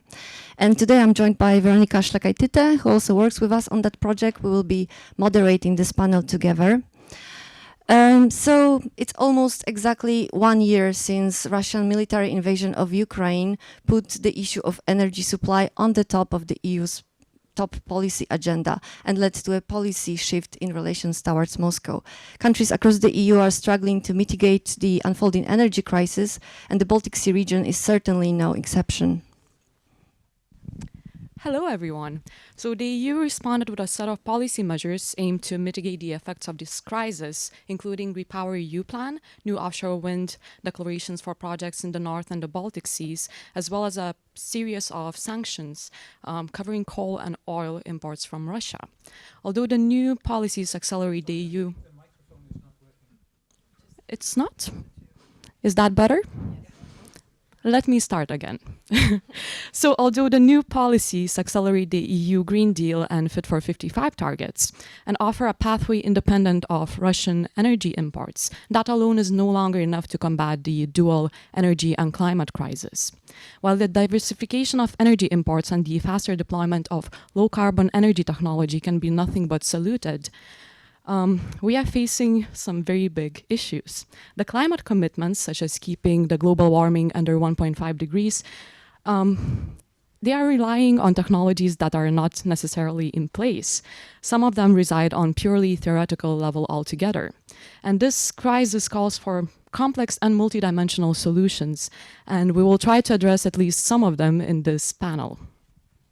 So we have 4 excellent speakers today who will talk about issues such as geopolitical context of the current energy crisis, the potential role of hydrogen in ensuring energy security, nuclear technology, both conventional and some new, such as small modular reactors, as well as potential of offshore wind farms and energy islands. And we will introduce each of our speakers individually before their respective presentations. The presentations will be for around 12 minutes each, and afterwards we will open the floor for Q&A. So without further ado, let me introduce our first speaker. We have Lukas Trakimavičius, who works at the Research and Lessons Learned Division of NATO Energy Security Center of Excellence in Vilnius. And Trakimavičius is an energy and security policy expert with proven experience in international and governmental affairs. And his current work is focused on energy transition, decarbonization of economies, emerging technology, and the geopolitics of energy. We are excited to have you here, Lukas.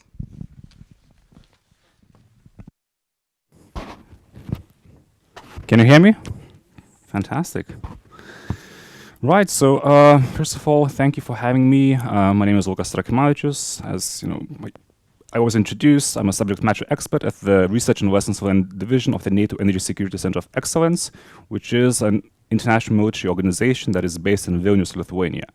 And today I'll have the pleasure to talk to you about the changing energy security landscape of the Baltic Sea region. And in order not to lose time, I'll just quickly proceed to the actual presentation.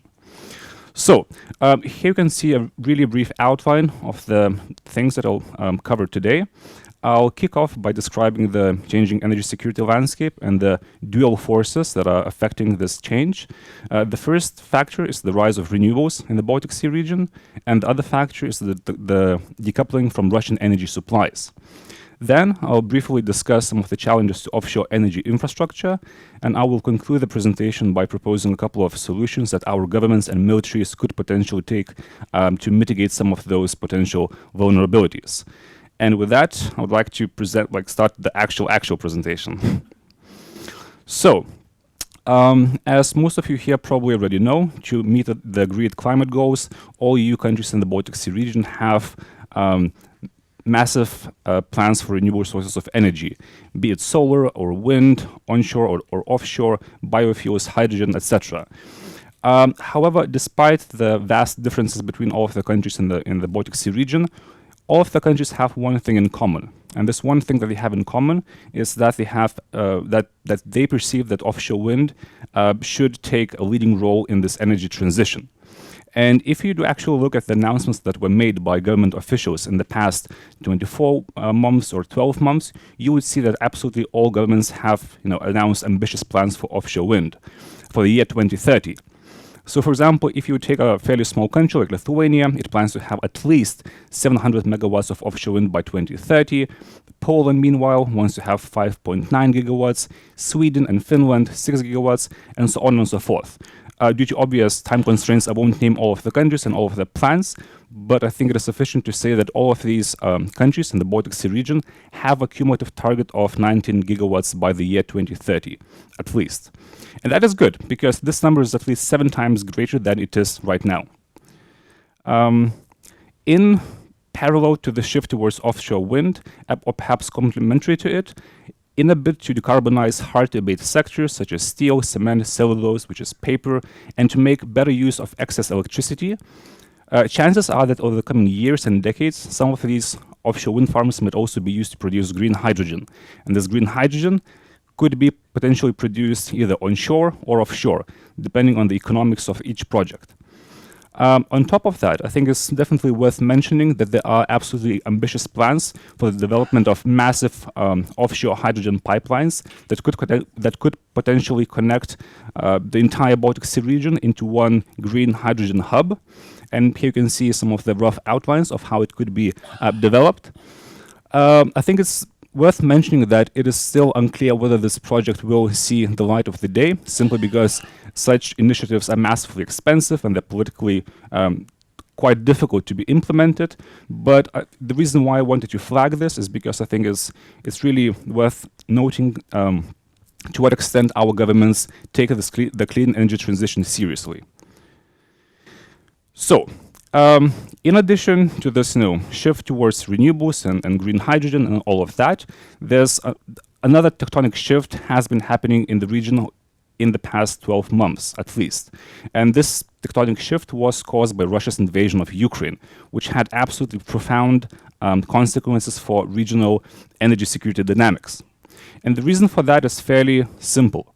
In response to the invasion, most countries in the region have stopped buying Russian energy supplies, which could include the likes of oil, coal, electricity, or most crucially, natural gas. And while this is not a huge issue, or was not a huge issue in countries like Denmark, in places like, in countries on the eastern shore of the Baltic Sea, and countries like Finland, the Baltic States, Poland, Germany to an extent, this was a huge deal because in the past, due to simple geography, these countries were massively reliant on Russian energy supplies. So there has been a huge shift for the better, I would say. Still, despite the fact that there has been a shift away from Russian energy supplies, countries needed to source the energy sources from, well, somewhere. And many of them decided to turn to LNG, which is liquefied natural gas, to replace Russian gas. I think it is critical to mention that in the run-up to the war, there were barely 2 large-scale LNG import facilities in the region, the first one being in Lithuania, in Klaipėda, and the other one in Poland. However, in response to the war, many countries have announced plans of developing and or expanding their existing LNG import capabilities. And these countries include the likes of Latvia, Estonia, Finland, definitely Poland, and also Germany. So that's quite a huge shift from what the situation was just 12 months ago. So, I've been naming, lots of different projects that are happening in the region, and by now some of you might be asking the question, okay, like, Lucas, this is interesting, but like, what's up with that? Like, what's the bigger picture? So my vision, at least, is that over the coming years, and there's good evidence for that over the coming years and decades, the Baltic Sea will be absolutely brimming with offshore and onshore energy infrastructure.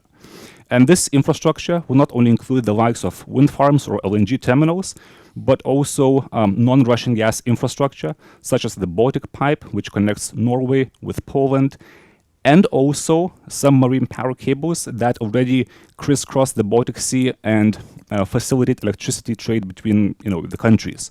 So, for example, there's one power cable which is massively significant between Sweden and Lithuania. There are two power connectors between Finland and Estonia, and so on and so forth. There's plenty of stuff beneath the waters of the Baltic Sea. And the bottom line is that all of this infrastructure will redefine the energy landscape of much of the region in the years to come. That is great, right?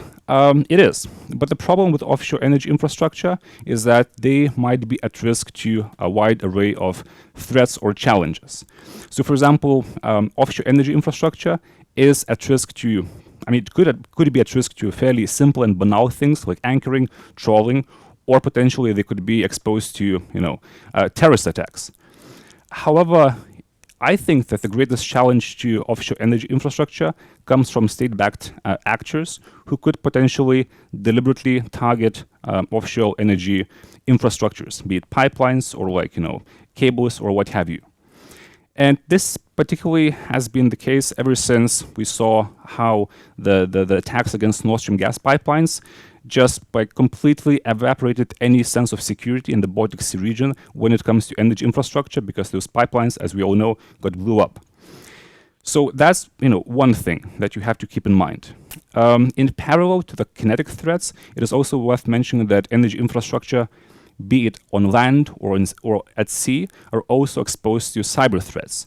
And I don't know how many of you know it, but in the weeks that followed the Russian invasion of Ukraine, there had been massive cyber attacks against onshore wind farms in Germany, which took out like 6,000 wind turbines for a couple of days. So clearly, that's a huge vulnerability that has to be mitigated. And the problem with both of these kinetic and cyber threats is that attribution is massively difficult, if not outright impossible. So clearly, we have a problem.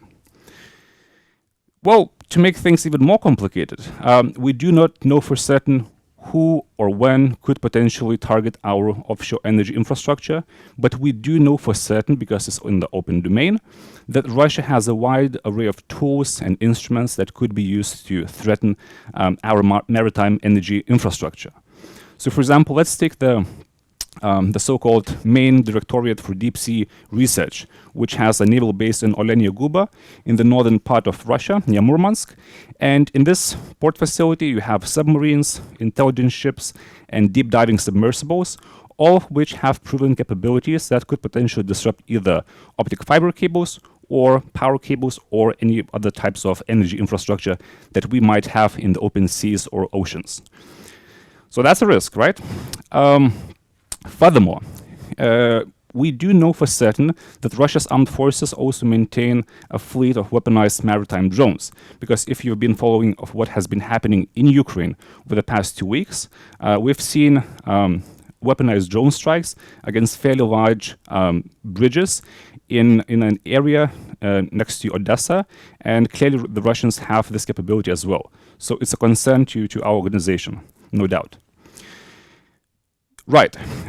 By now, probably some of you are wondering whether this, sort of like shift towards renewables and like this shift towards the Baltic Sea writ large will make us worse off in terms of energy supply security. And my short answer is that no, it will not make us worse off, simply because the increase in decentralized power generation and or receiving capacity, it depends on how you view it, will lead to greater energy resilience. And the reason for that is fairly straightforward.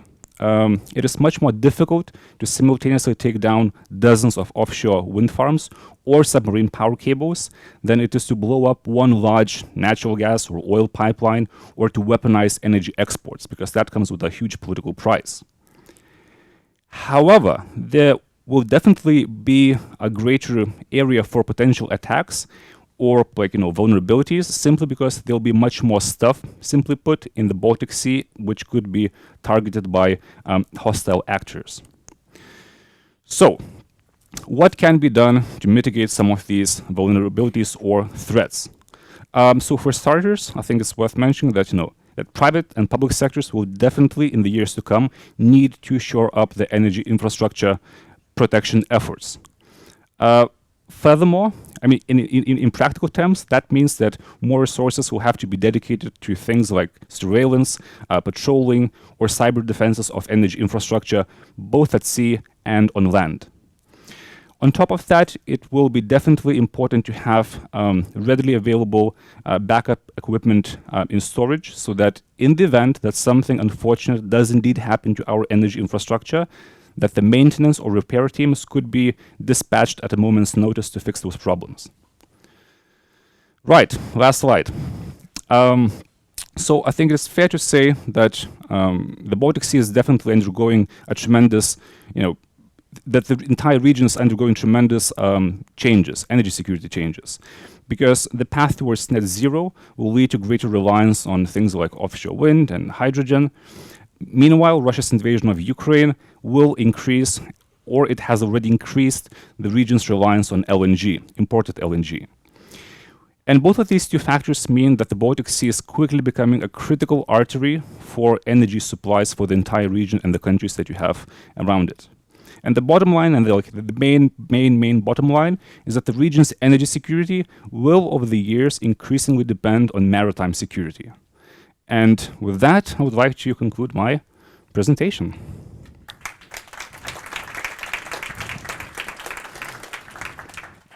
Yep. Thank you, Lukas, for this great presentation. And let me welcome our second speaker, Marina Griciszina, who's a senior manager of regulatory affairs in Hydrogenius LOHC in Germany Technologies.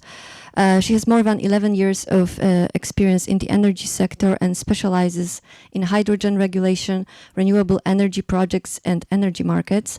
Marina also has experience in drafting laws for the implementation of the EU regulation in the energy sector of Ukraine, including the draft law for the hydrogen sector of Ukraine.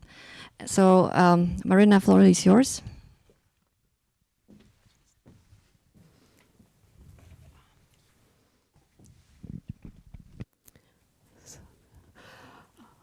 Good morning, everyone. Thank you for the invitation and for this introduction. So I work in Germany now with EU regulation in hydrogen sector. For information, LOHC, it's a new technology for storage and transportation of hydrogen in liquid condition. It's not the same as liquid hydrogen. It's about chemical process with use of certain substance, and with this substance we can supply and transport hydrogen in ambient condition. But my presentation will not be about LOHC. I would like to share with you my opinion regarding the topic of energy security and the role of hydrogen in the energy security of the EU in the future. Because if you consider now the current market energy, okay, can you hear me now? If you consider now EU market, we understand that hydrogen is not a commodity in the meaning of other energy resources like natural gas, electricity. We just work under the development of this industry, and the main target now for us is to develop the regulation for hydrogen sector in order to be sure that we will have hydrogen for our market without any disruption, any problems as we had with natural gas. So first of all, the main question, what is the energy security? Because when we discuss energy security topics between market participants in the EU and other countries, usually we use this term in different meaning. Like energy security is important for development of renewables. But the fact is that according to the European energy security strategy, it means that a stable and abundant supply of energy. So we should understand this meaning, and on the basis of the definition, I would like to present next slides. And on the slide, you can see also that energy security is mentioned as one of the threats in the EU and in the world. So everything is fine with sound. Okay, now it's okay, I hope that now it's better. So we understand that energy security is one of the threats, and we should avoid this threat for hydrogen sector. As I mentioned, the regulation for hydrogen is in process of development. So we understand that the key topic for energy policy in the EU, according to the Treaty on the functioning of the EU. It's first of all energy security and the development of renewable energy, and hydrogen belongs to both topics. We also have hydrogen strategy that mention hydrogen also as a buffering function. For understanding the hydrogen strategy explains this term buffering function. It's not only pure storage of energy as we have in electricity sector, but it's also storage for purposes of use of hydrogen through transportation in different regions. So we should understand that hydrogen can be used for balancing of different market, electricity and on the gas market, or natural hydrogen market, I mean, in the future.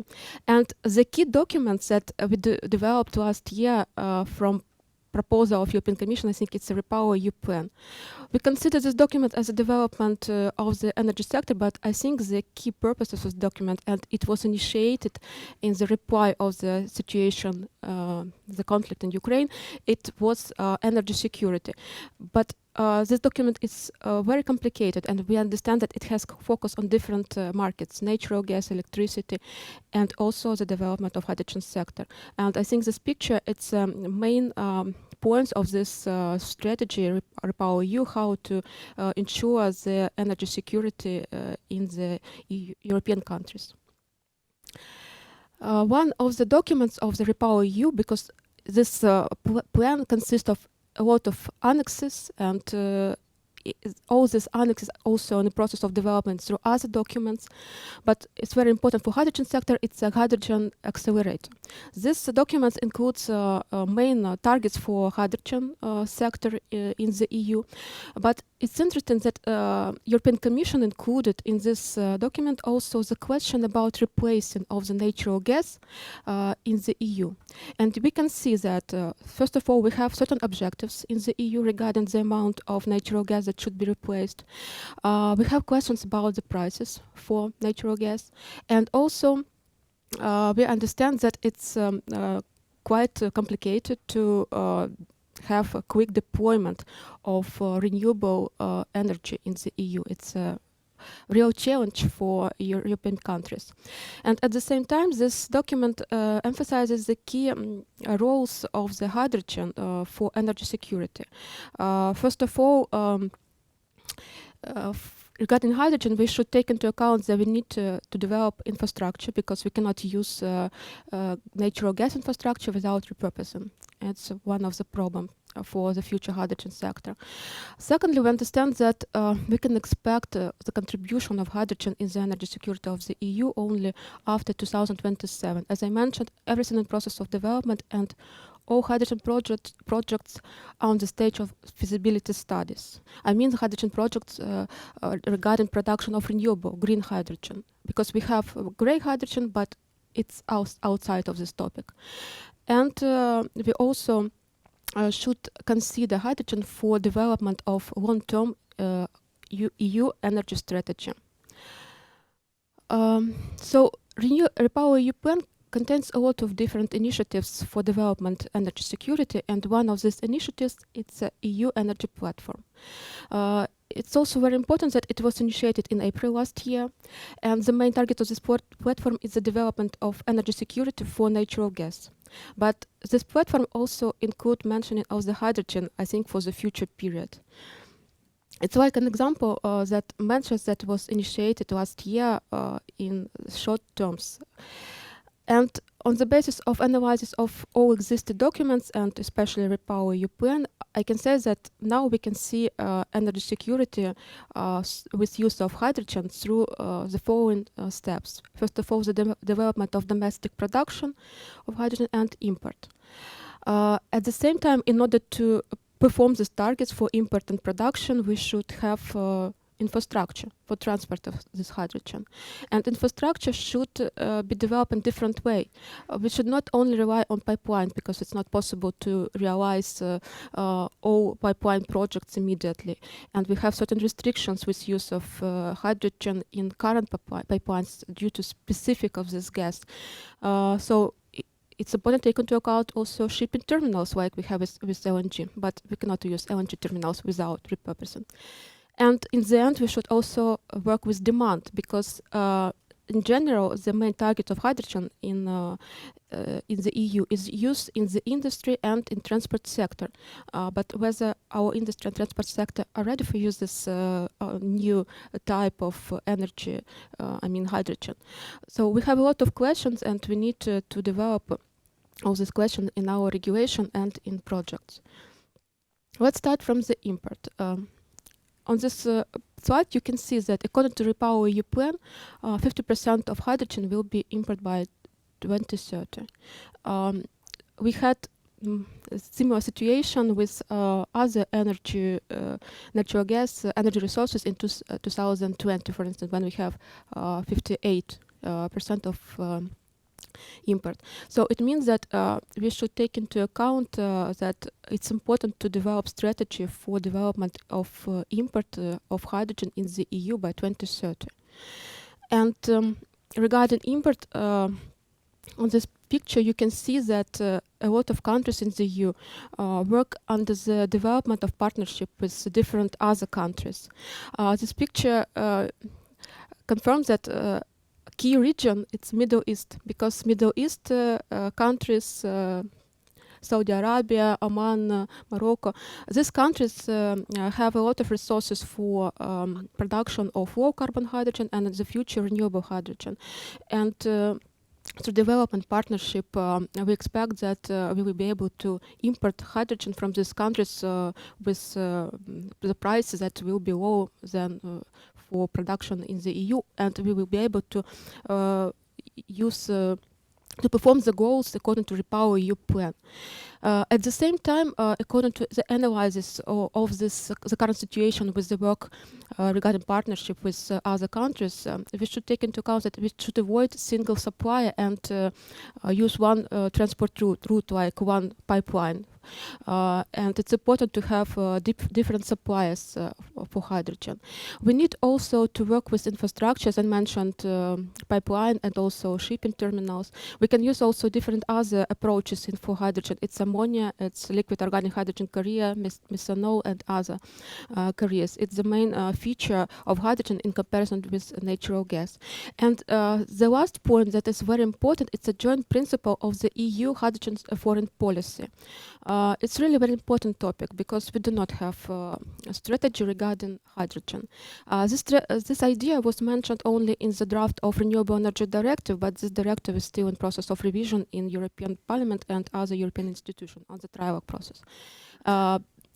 Why it's important? Because we have different opinions regarding our position about low carbon hydrogen and renewable hydrogen. And some countries discuss import of low carbon hydrogen. At the same time, according to REPowerEU, we support only renewable hydrogen. So it's important to have joint position in order to develop partnership with countries, with other countries, and to be sure that we have import of hydrogen. Second question, it's hydrogen infrastructure. It's also a very complicated question and in process of development in regulation in the EU. You can see that from regulatory perspective, we have two initiatives. First of all, it's a 10E regulation that was revised last year. And 10E regulation has two main topics. First of all, it's a priority corridor for hydrogen, and you can see Baltic Energy Market Interconnection Plan in hydrogen for countries of this region. And the 10E also includes regulation for projects of common interest that should be realized with transmission system operators. So it's a regulation for support of development of infrastructure in energy sector that also include hydrogen infrastructure. At the same time, we have a hydrogen package. It's a revision of gas directive for natural gas and regulation for natural gas market. And both documents, hydrogen package and 10E, includes different types of infrastructure like pipelines, hydrogen terminals, but only for ammonia and liquefied hydrogen. I also mentioned LHC plants because they are mentioned in 10E, but they mention like plants for storage of hydrogen with use of chemicals. And it's highly important also to develop hydrogen storage facilities. Regarding infrastructure, we also have a lot of initiatives, as it was mentioned in previous presentation. In Baltic region, we had in December last year 2 very important initiatives regarding hydrogen corridor and also hydrogen collector. The difference is the following.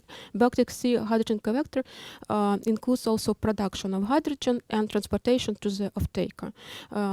With regard to the Nordic Baltic hydrogen corridor, it's an initiative connected with development of pipeline for like an infrastructure object. And on this picture from Repower Plan, you can see that Baltic hydrogen corridor is one of the key corridors in the EU for development of hydrogen infrastructure. And the last question that is also important, that additionally to all other topics, import on and infrastructure, we should take into account also storage facilities. Regarding storage facilities, we have very interesting situation because last year European Commission initiated amendments to regulation. Regarding these amendments, we have certification for storage facilities, but only for natural gas, because we do not have storage facilities for hydrogen now. But it's a pure, maybe legal topic, but still, according to this regulation in the EU and also in the countries of the energy community, one of the requirements for certification of natural gas storage, it's compliance with certain requirements about ownership of the owner of the company that performs services with storage of natural gas, regarding rights and obligations about third countries, and so on. These rules are very important in order to check that the critical infrastructure like storage facilities will not be subject to ownership by third countries like Russia and some others that can lead to some risks to the country. And we expect that the same rules we will have also on hydrogen package later, because development of hydrogen sector also will be based also on development hydrogen storage facilities. So it's the main issues that have impact on the development of energy security in case of hydrogen's development of hydrogen sector in the EU. And in conclusion, I'd like to say that we understand that hydrogen will play an important role, but it will be later, maybe in 2027, with development of hydrogen projects. And I'm sure that Baltic region will develop its own hydrogen corridors that will play also an important role in the countries of this region. And but everything will be, I think, in the future. Thank you for your attention, and I will be happy to answer on your questions.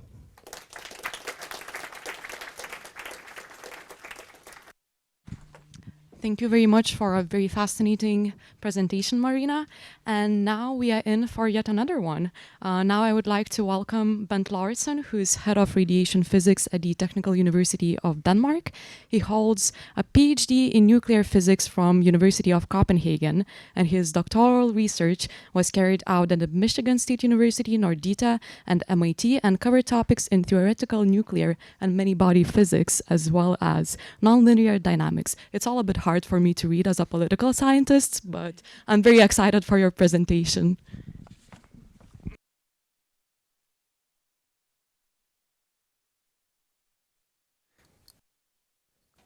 Is this on now? No?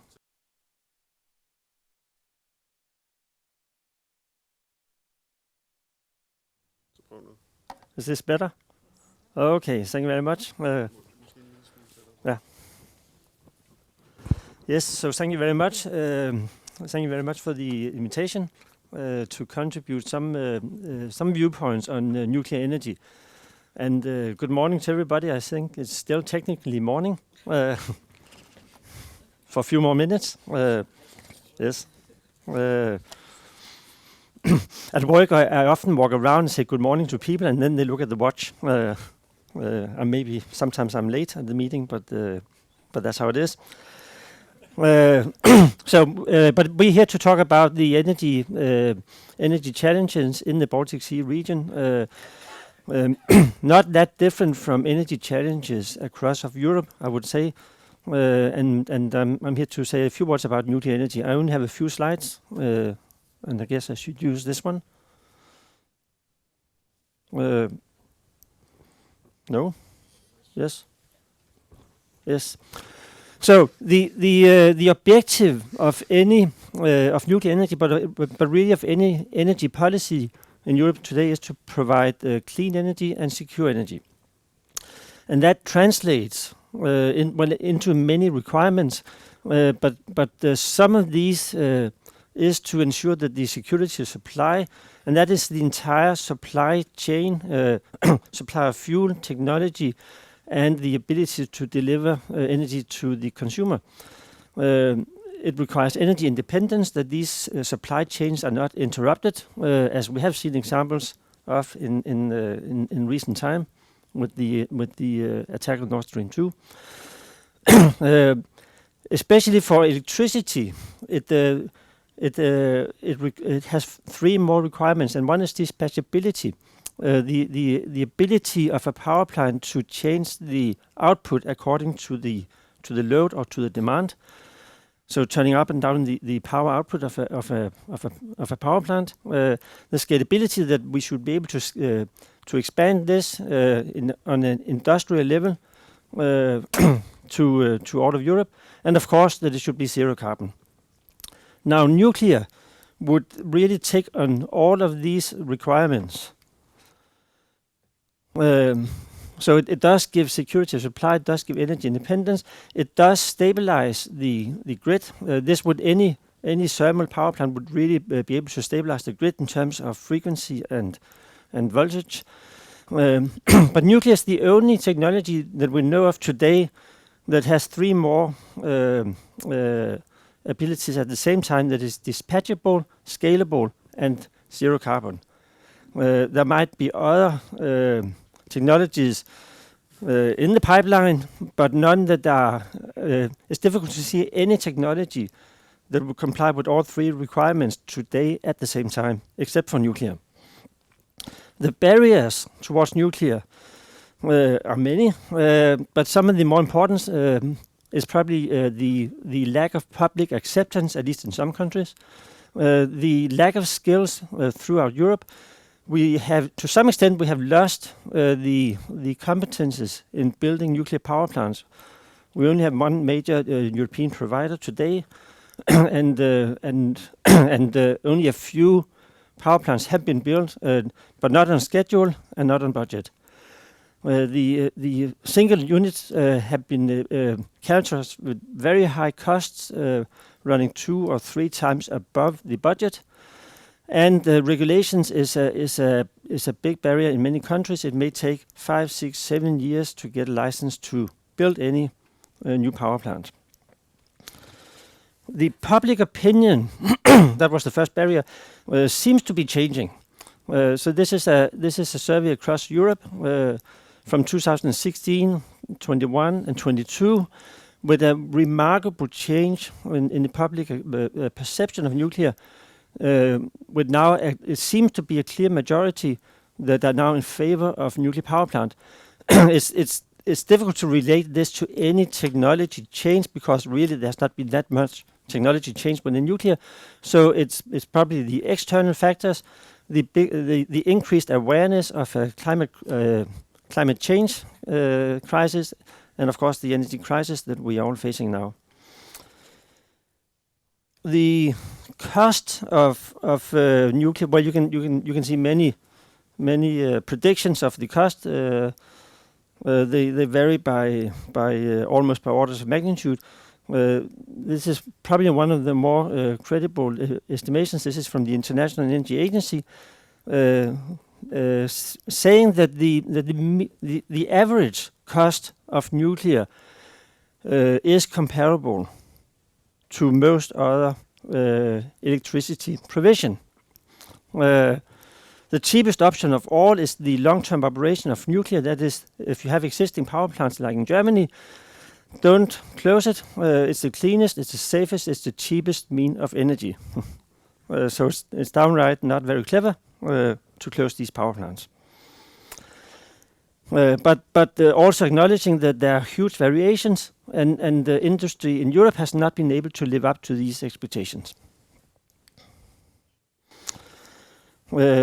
A few words about the future, but the future goes two ways. One is the continued construction of large centralized nuclear power plants. We will see this in the future, but most likely we will also see the development of the so-called small modular reactors, the SMRs, for several reasons. The main driver is the need to cut construction costs.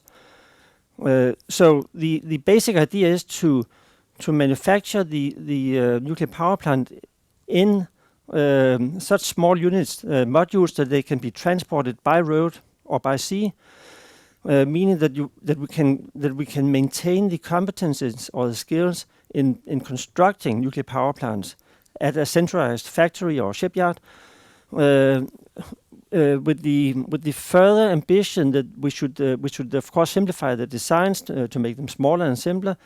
We should have standardized designs. We should be able to obtain some sort of series production, so we can really start to cut costs in the production. And that also includes new license processes for these reactors. This is an example of a French design. It has not been built yet. It's still a PowerPoint reactor. Many of these reactors are PowerPoint reactors, but there are so many of them. There's about 80 concepts being developed throughout the world as we speak. Some of these designs are based on existing technology. This is a light water reactor. This is well-known technology. The only difference is that this is scaled down. It's smaller. It's about 1/10 in size of the bigger units. And then the idea is that you construct these at a factory. You ship them to the place where we have the nuclear power plant, and you may have a number of these small reactors, 1, 2, 5, 8, in place at the power plant. The benefit of doing this is that it would open up for new applications. It will provide more flexibility from nuclear power, both in sense of accommodating a bigger fraction of variable renewable energy, where the nuclear power plant would be able to balance for this generation of say wind and solar. It will also allow deployment of nuclear power plants to places where you have smaller grid or do not have the need for these big centralized units. It's an ideal size for many industrial application, and that could be desalination. It may not be a big problem in Baltic Sea region, but it is a big challenge in many other parts of the world. It's ideal in size for district heating. The increased safety of these reactors would actually allow them to be built closer to big cities, so they can be connected to the district heating system of these cities. Excuse me. And finally, if we build the next generation of reactors, they are all characterized by operating at higher temperatures, and that would allow the direct application of nuclear energy for process heat for the industry, and that could be both. Thank you very much. That could be both for the petrochemical industry, but it could also be for hydrogen production, high temperature electrolysis, or even some chemical hydrogen production. I believe that was my last slide, so thank you for this. I managed without it, more or less. Thank you very much.